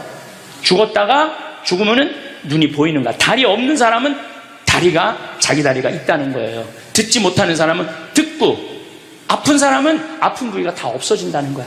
그러니까 여러분들 지금 살아있으면서 몸에 허리도, 아까 할아버지 한 분 안수해달라고 그래갖고 안수해, 허리가 막 이렇게 구부러진 사람 죽으면 딱 펴진다는 얘기예요. 그러니까 완전히 사도 바오로의 말씀처럼 새로운 모습으로 변하는 거야. 죽으면 끝이 아니야. 하느님께로 가는 여행의 시작이에요. 그러니까 죽는 거를 막 그냥 밀어내시지 마세요. 한 70년, 80년 살았으면 살 만큼 살지 않았어? 그렇죠? 뭐하러 200년을 살아? 뭐하러 300년을 살아? 또 200년, 300년 사는 것도 좋아요. 그런데 정말로 감동 속에서, 행복 속에서, 사랑 속에서 200년, 300년을 살면 좋지. 근데 여러분들 한 200살 되면 여러분들하고 놀아줄 사람이 몇 명이나 될 것 같아? 200살 단 사람하고. 그 외로움 속에서 사는 거예요. 그래서 자연의 순리를 따르고 사는 게 가장 좋은 거예요. 자연의 순리를. 그래서 사는 만큼 살다가 떠날 때 이제 누구한테 간다고 생각하면 돼? 하느님 아버지한테로 간다고 생각하면 돼. 그래서 죽는 게 결코 나쁜 게 아니에요. 저도 아버님을 보내드리면서 굉장히 슬펐죠. 하지만은 우리 아버지 너무너무 열심히 사셨고, 마지막에 우리 주교님들, 우리 사제들, 또 수많은 교우들이 기도 속에서 저는 아버지 하늘나라로 갔다고 생각을 해요. 또 아버지는 살아생전에 고향이 경상도 함양인데 어머니가 이미 가묘를 다 해놨어, 고향에다가. 근데 아버지는 고향에 가기 싫다는 거예요. 어머니는 고향에 가고 싶고, 죽으면은. 그래서 아버지는 나는 고향에 안 가. 어머니 왜 안 가냐고, 그 고향에 그 좋은 산소 써놓고 맨날 두 분이 간다 안 간다 그러시더라고요. 난 그 얘기를 들을 때마다 참 웃기더라고요. 왜 웃기냐면은 갔다가 모셔다가 묻는 건 우린데 본인이 간다고 가고 안 간다고 안 가. 우리가 모시는 대로 가는 거지. 근데 작년에 아버님이 굉장히 건강하셨어요. 올해 쓰러지시기 전에. 근데 아버님 말씀이 제 귀를 울리더라고요. 그래서 우리 천주교 수원교구 안성 천주교 공원묘원에 갔어요. 가고 우리 후배 신부님한테 제일 좋은 자리를 좀 봐줘라. 딱 갔는데 정말로 산소 자리가 좋더라고요. 그냥 양지 바른데 앞에 우리 아버지가 참 파란 걸 좋아하셨는데 그 아버님 내가 산소 자리 본데 앞에 파란 골프장이 쫙 보여. 얼마나 좋은지. 그래갖고 아무도 몰래, 우리 가족 아무도 몰래 내가 예약을 해놨어요. 그리고 아버님 돌아가셨을 때 안성 천주교 공원묘 모셨죠. 아버님이 왜 고향에 가기 싫어하셨느냐면은 우리 큰할아버지, 둘째 할아버지가, 셋째 할아버지까지 있었는데 큰할아버지가 딸만 6을 낳았어요. 둘째 할아버지는 아들을 3을 낳았는데 둘째 할아버지 첫째 아들이 우리 아버지야. 근데 1930년, 우리 아버지가 30년생이시니까 87세니까 그때는요 장손집에 아들이 없으면 8살 이전에 큰아버지 집에 가서 양자로 자라야 돼. 아버지는 그랬던 거예요. 그래서 친어머니 아버지 밑에서 못 자라셨어. 그래 고향이 싫은 거야. 그래서 난 고향에 안 간다고. 근데 제 생각에는 그 아버님의 마음을 헤아려 주는 게 난 예의라는 생각이 들더라고요. 그래서 아버님 원하는 대로 안성에 모셨는데 얼마나 좋은지 몰라요. 어제도 갔다 왔어요. 그냥 오며 가며 가는 길에, 강의 가는 길에 한번 가서 뵙고, 우리 아버님 마지막까지 담배를 피셨어요. 그것 때문에 돌아가신 거지만은, 그러니까 어제도 담배 한 대 탁 물려드렸어요. 피시라고.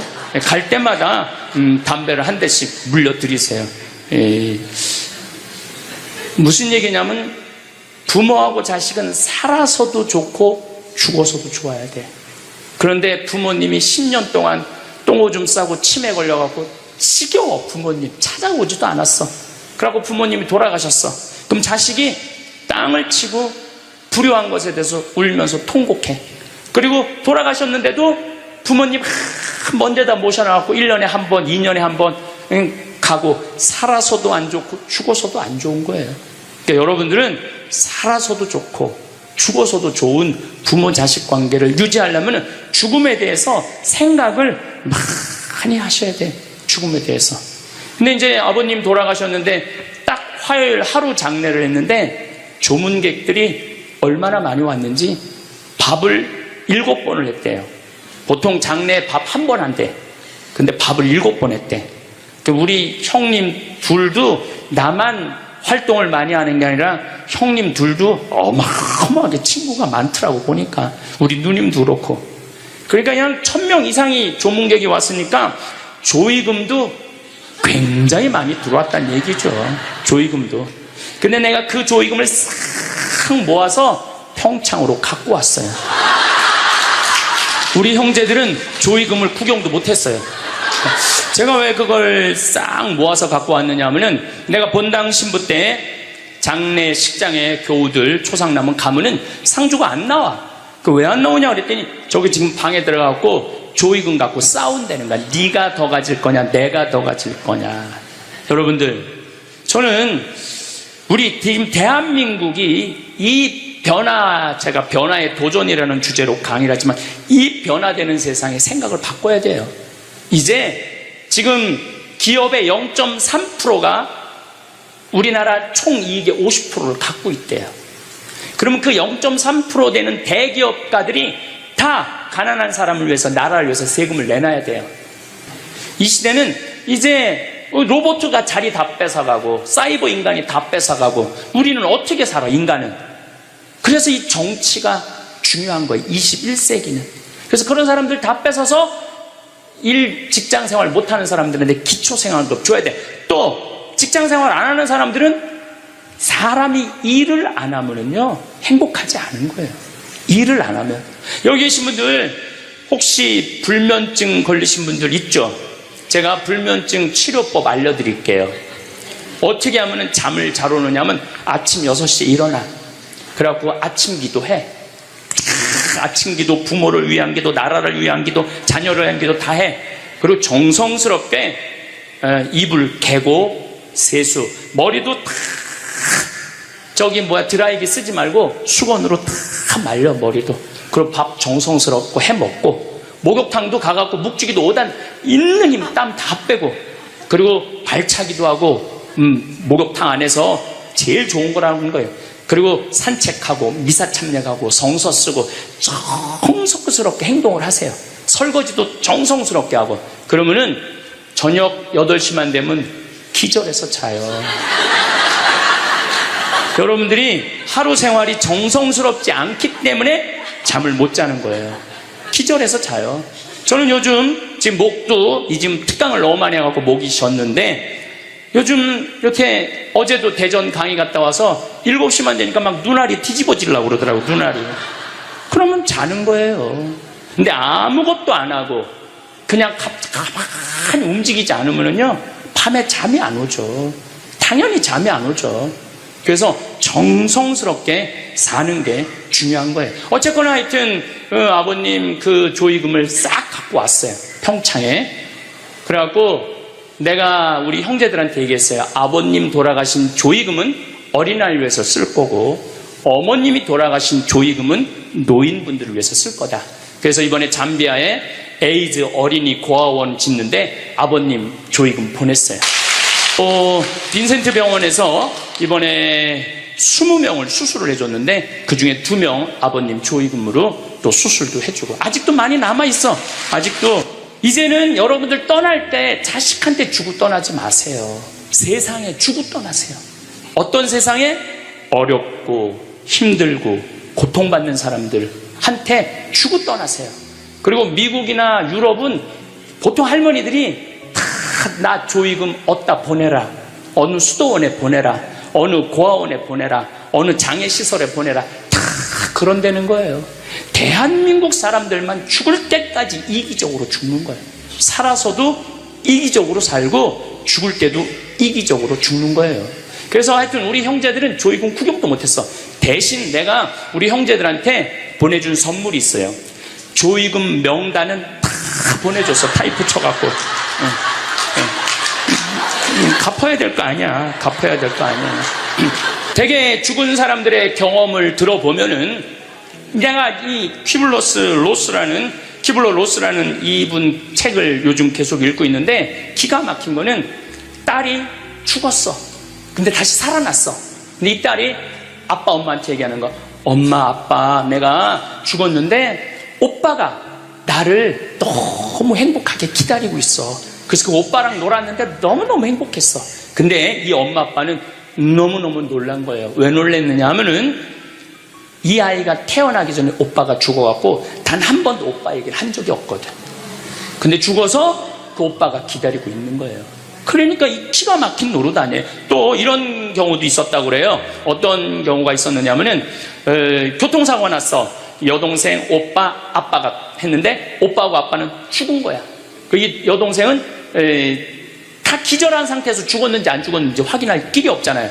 근데 다시 죽었다고 생각하고 병원에 가서 살아났어. 근데 이 여동생이 엄마 너무 슬퍼하지 마. 하늘나라에서 오빠하고 아빠가 날 기다리고 있어. 너무 행복해. 근데 얘는 오빠하고 아빠가 죽었는지 모르는 상태, 혼수 상태인데 그걸 아는 거예요. 근데 여기 특징 중에 하나는 죽어서는 살아있는 사람은 절대 못 본대요. 죽은 사람만 본다는 거예요. 죽은 사람만 하늘나라 가서 본다는 거예요. 그래서 여러분들도 세상 떠나면은 하느님 기다리고 있고 너무 행복한 나라로 가는 거예요. 그러니까 죽음은 그 번데기가 이 알을 까고 자기 껍데기를 까고 나비가 되는 것처럼 지금보다도 훨씬 아름다운 세상으로 가는 게 죽음이에요. 이제 21세기는 안 죽는다고 100살을 사니 200살을 사느니 좋은 게 아니에요. 100살, 200살 동안 불면증, 우울증, 미움, 분노, 외로움, 심심함으로 사는 것보다 그냥 한 70, 87세까지 살다가 죽어갖고 행복하게 먼저 떠난 사람들하고 하느님 품에서 행복하게 사는 게 좋죠.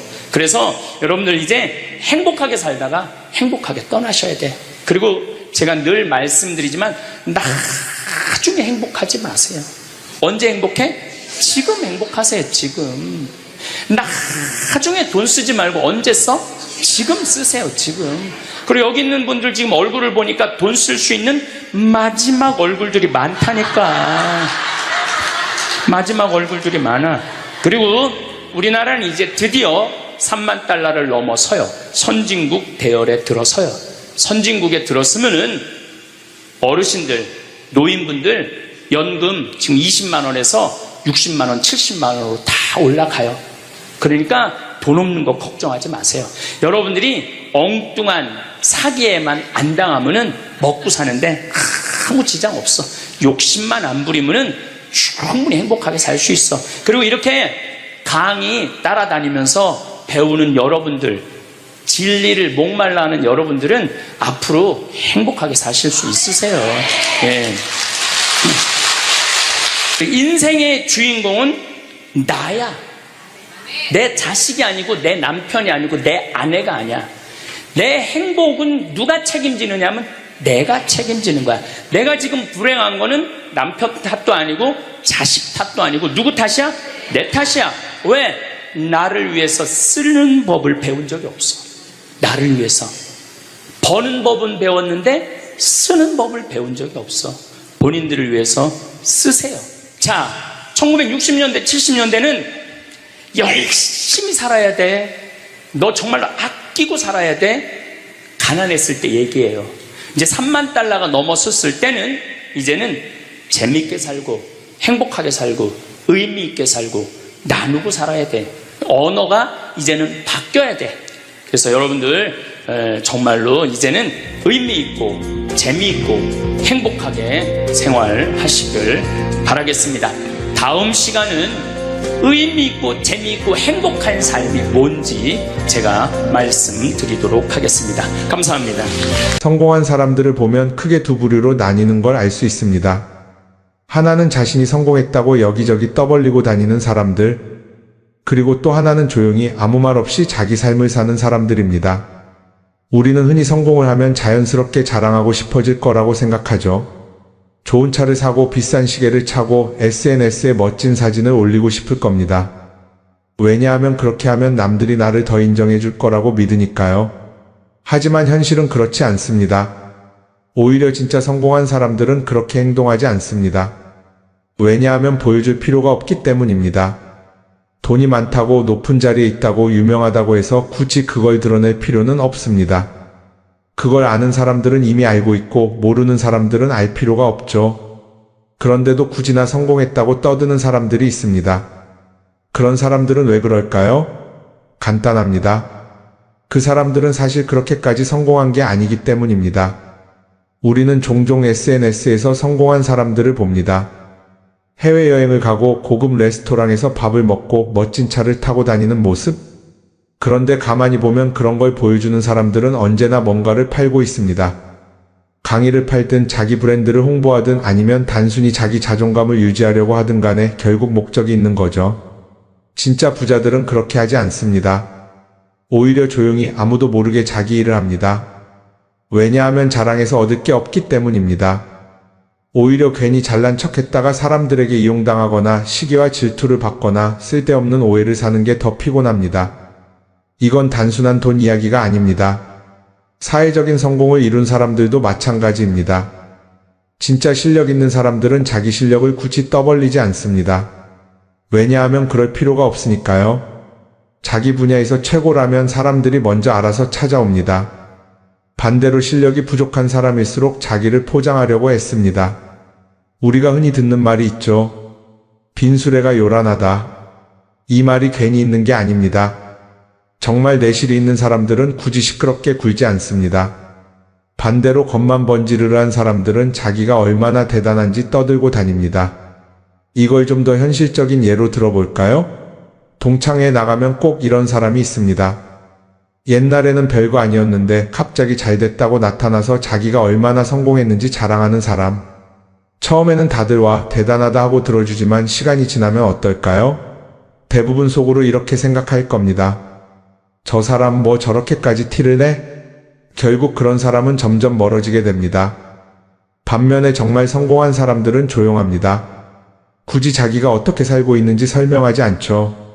그런 사람들은 오히려 주변에서 먼저 알아보고 자연스럽게 존경을 받습니다. 그게 진짜 성공입니다. 그럼 우리는 어떻게 해야 할까요? 내가 뭔가를 이루었을 때 굳이 남들에게 알릴 필요가 있을까요? 물론 가까운 사람들에게 좋은 소식을 전하는 건 좋습니다. 하지만 굳이 모든 사람들에게 나 이렇게 잘 살고 있어요 하고 알릴 필요는 없습니다. 그런 행동은 결국 나에게 득이 되지 않습니다. 성공이라는 건 원래 조용한 겁니다. 내가 잘 되고 있으면 주변 사람들이 자연스럽게 알게 됩니다. 굳이 내가 말하지 않아도 내 행동과 태도에서 묻어나오게 되어 있습니다. 그러니 굳이 보여주려고 애쓰지 마세요. 오히려 그게 더 진짜 성공한 사람의 태도입니다. 사람은 사회적 동물이라고 하잖아요. 혼자 살아갈 수 없고 결국 사람과의 관계 속에서 기쁨도 얻고 때로는 상처도 받습니다. 그런데 한 가지 생각해 볼 게 있어요. 우리가 정말 인간관계가 필요해서 맺고 있는 걸까요?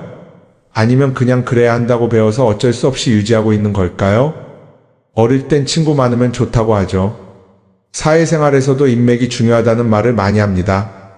그런데 정작 주변을 보면요, 인간관계가 넓은 사람일수록 스트레스를 더 많이 받아요. 전화벨이 울릴 때마다 이번엔 또 무슨 부탁일까 싶고 단체 채팅방에서 메시지가 올 때마다 이걸 또 어떻게 대답해야 하나 고민하죠. 관계가 많아질수록 책임과 피로도 함께 늘어나는 겁니다. 어떤 사람들은 인간관계를 줄이면 외롭지 않겠냐고 해요. 그런데 가만히 생각해보면 진짜 외로움을 느끼는 순간이 언제인지 아세요? 오히려 불필요한 인간관계 속에 있을 때입니다. 같이 밥을 먹고 얘기를 나누는데도 뭔가 허전하고 대화가 컥 돌고 속마음을 나누지도 못할 때, 그럴 때 우리가 더 외롭다고 느끼죠. 그렇다고 당장 인간관계를 다 끊어버릴 순 없겠죠. 하지만 적어도 내가 정말 소중하게 여겨야 할 관계와 그냥 관성적으로 유지하는 관계는 구분할 필요가 있습니다. 예를 들어 매번 나한테 부탁만 하고 정작 내가 어려울 땐 연락 한 번 없는 사람, 내가 실수하면 뒷담화를 하면서 내 앞에서는 웃는 사람, 이런 관계를 굳이 계속 이어갈 이유가 있을까요? 가끔은 이런 경험도 있을 거예요. 우연히 어떤 사람과 친해졌는데 만난 지 얼마 되지도 않았는데 너무 많은 걸 털어놓는 사람들 있죠. 자기 속사정부터 가족 문제, 직장 고민까지 쏟아내는 사람들. 이런 경우 두 가지의 가능성이 큽니다. 하나는 그냥 감정적으로 의존할 사람이 필요해서일 수도 있고 또 하나는 내가 믿을 만한 사람인지 떠보는 걸 수도 있어요. 어떤 경우든 이런 관계는 오래가기 어렵습니다. 사실 친밀함이라는 건 시간이 필요한 법이에요. 적당한 거리를 두고 천천히 서로를 알아가야 하는데 초반부터 급격하게 가까워진 관계는 쉽게 무너지는 경우가 많습니다. 처음엔 친하다고 생각했는데 어느 순간 사소한 일로 틀어지고 결국 남보다 못한 사이가 되는 거죠. 그러면 인간관계를 어떻게 해야 할까요? 답은 간단합니다. 억지로 맺지 말고 굳이 유지하려고도 하지 않는 거예요. 내가 편한 관계라면 자연스럽게 이어질 것이고 그렇지 않다면 서서히 멀어질 겁니다. 그리고 그걸 억지로 붙잡지 않아도 괜찮습니다. 관계를 유지하는데 에너지를 쓰기보다는 정말 소중한 관계에 집중하는 게 더 낫지 않을까요? 어떤 사람은 내가 인간관계를 줄이면 나중에 나 혼자 남는 거 아니냐 걱정하기도 해요. 그런데 생각해보면요, 진짜 나를 위하는 사람은 많지 않아요. 인간관계를 줄인다고 해서 완전히 혼자가 되는 게 아닙니다. 오히려 불필요한 관계를 정리하고 나면 남아있는 관계들이 더 단단해지고 가치 있게 느껴질 겁니다. 예전엔 인맥이 자산이라는 말을 많이 했어요. 그런데 요즘은 꼭 그렇지도 않죠. 오히려 불필요한 인간관계가 많으면 그게 짐이 될 수도 있어요. 적당한 거리, 적당한 선. 이걸 잘 지키는 게 결국엔 가장 편한 인간관계를 유지하는 방법 아닐까요? 한번 곰곰이 생각해 보세요. 지금 내 주변에 있는 사람들 중에서 내가 정말 편하게 만날 수 있는 사람이 몇 명이나 되는지, 내가 억지로 맞춰주고 있는 관계는 없는지. 관계를 줄이면요, 외로워지는 게 아니라 오히려 더 자유로워집니다. 그리고 자유로워진 만큼 내 인생에서 정말 중요한 것에 집중할 수 있게 됩니다.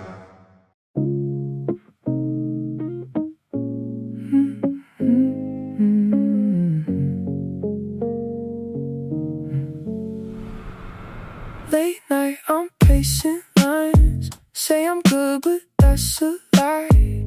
Every thought got something sharp. Cuts me open in the dark. Hands up but nobody there. Still I fight the empty air. Every swing it circles back, landing heavy off track. I keep counting every flaw, like it's something I could solve, but it echoes way too loud when there's no one else around. I'm a shadow boxer in the dark.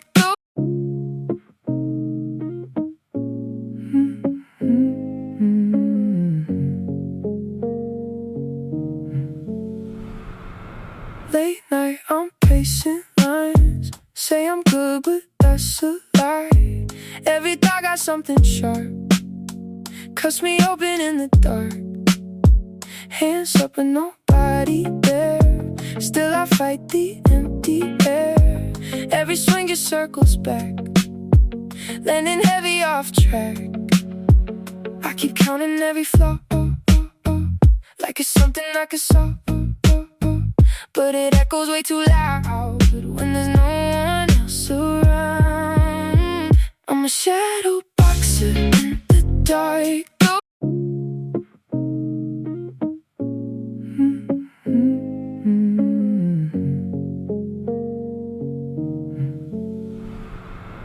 Late night, I'm pacing lines. Say I'm good, but that's a lie. Every thought got something sharp, cuts me open in the dark.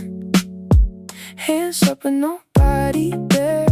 Still I fight the empty air. Every swing it circles back, landing heavy off track. I keep counting every flaw, like it's something I could solve, but it echoes way too loud when there's no one else around. I'm a shadow boxer in the dark.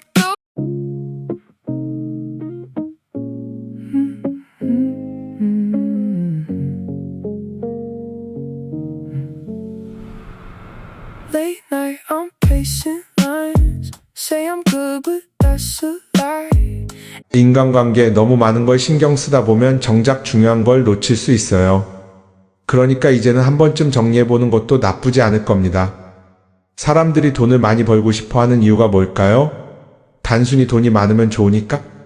물론 그것도 있겠지만 사실 돈을 원하는 진짜 이유는 더 나은 삶을 살기 위해서겠죠. 그런데 문제는 돈을 많이 번다고 해서 반드시 삶이 나아지는 건 아니라는 겁니다. 오히려 더 많이 벌수록 더 많이 쓰게 되는 경우가 많아요. 가끔 이런 생각해 본 적 없으세요?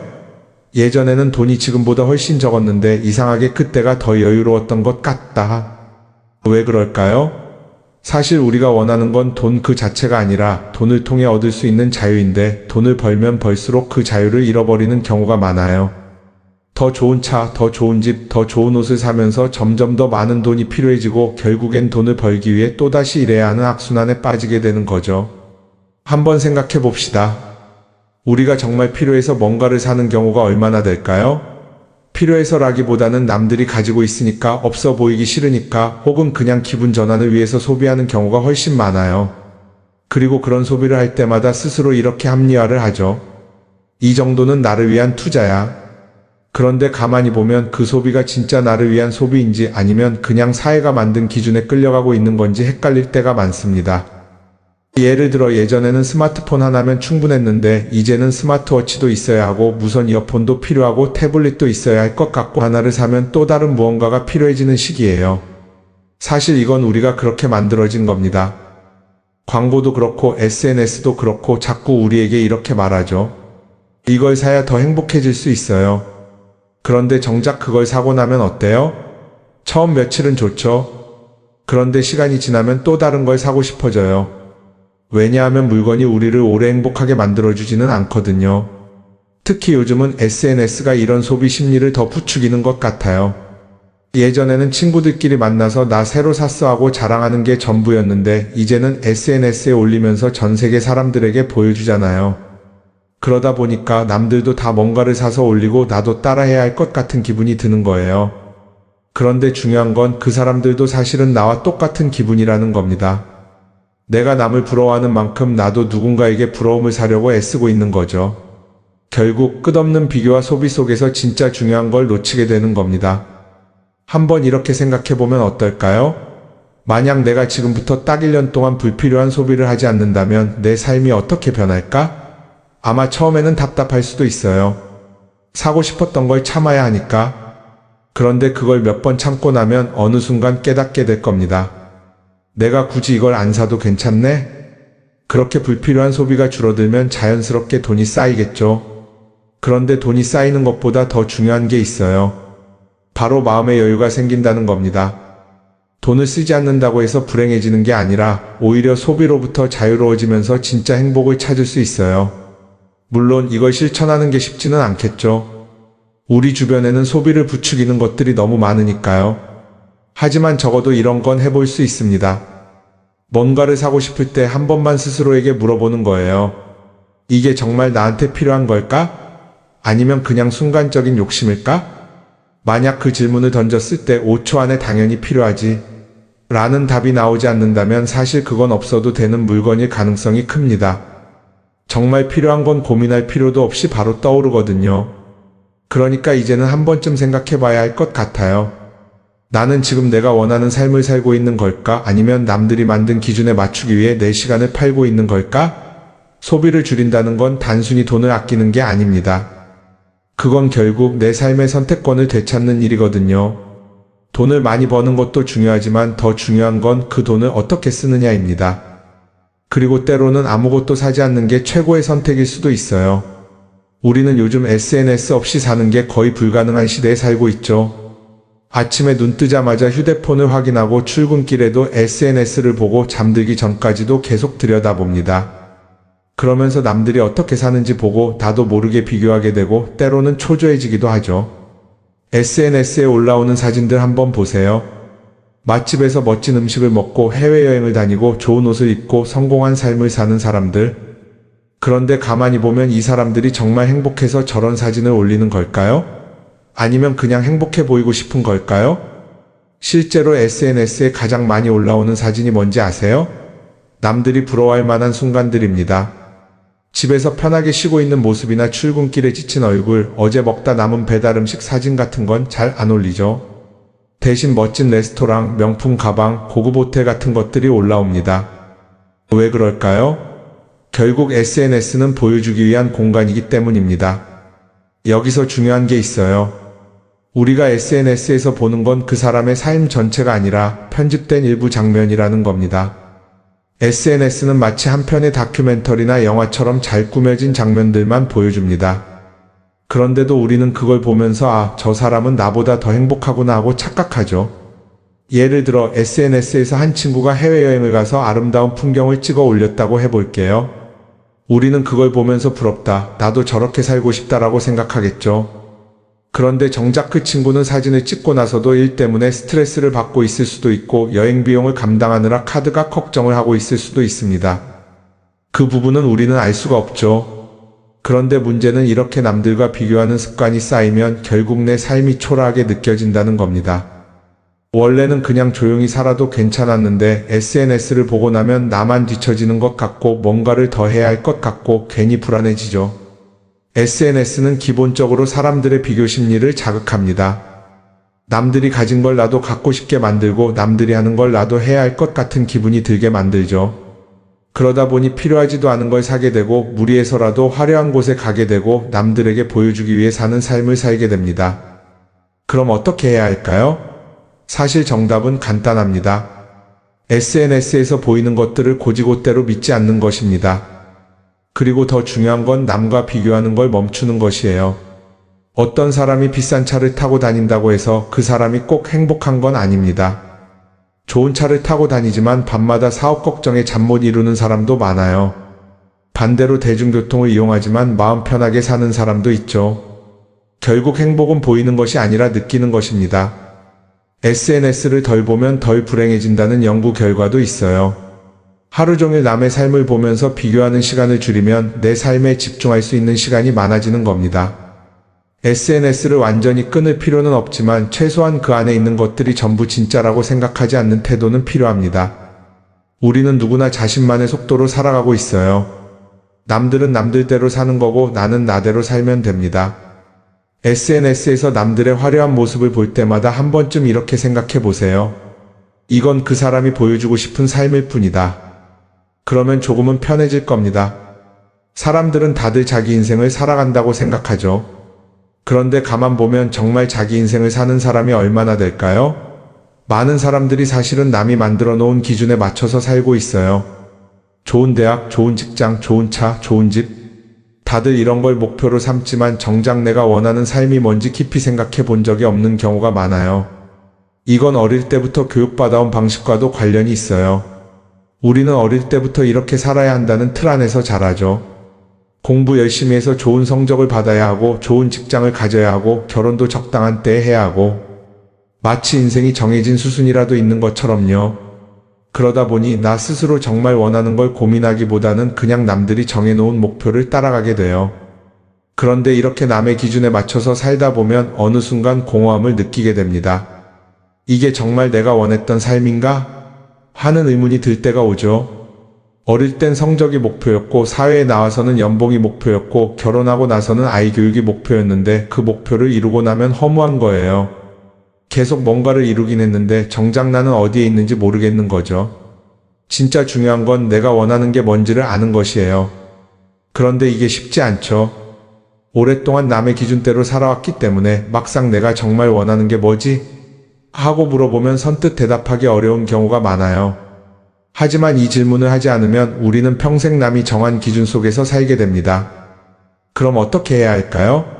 첫 번째로 필요한 건 내가 왜 이런 생각을 하게 됐는지 스스로 점검하는 거예요. 예를 들어 내가 비싼 차를 사고 싶다고 생각한다면 그게 정말 내 필요 때문인지 아니면 남들에게 잘 보이기 위해서인지 한번 따져봐야 해요. 만약 남들이 나를 어떻게 볼까 하는 게 더 중요하다면 그건 내 기준이 아니라 사회가 만들어 놓은 기준일 가능성이 큽니다.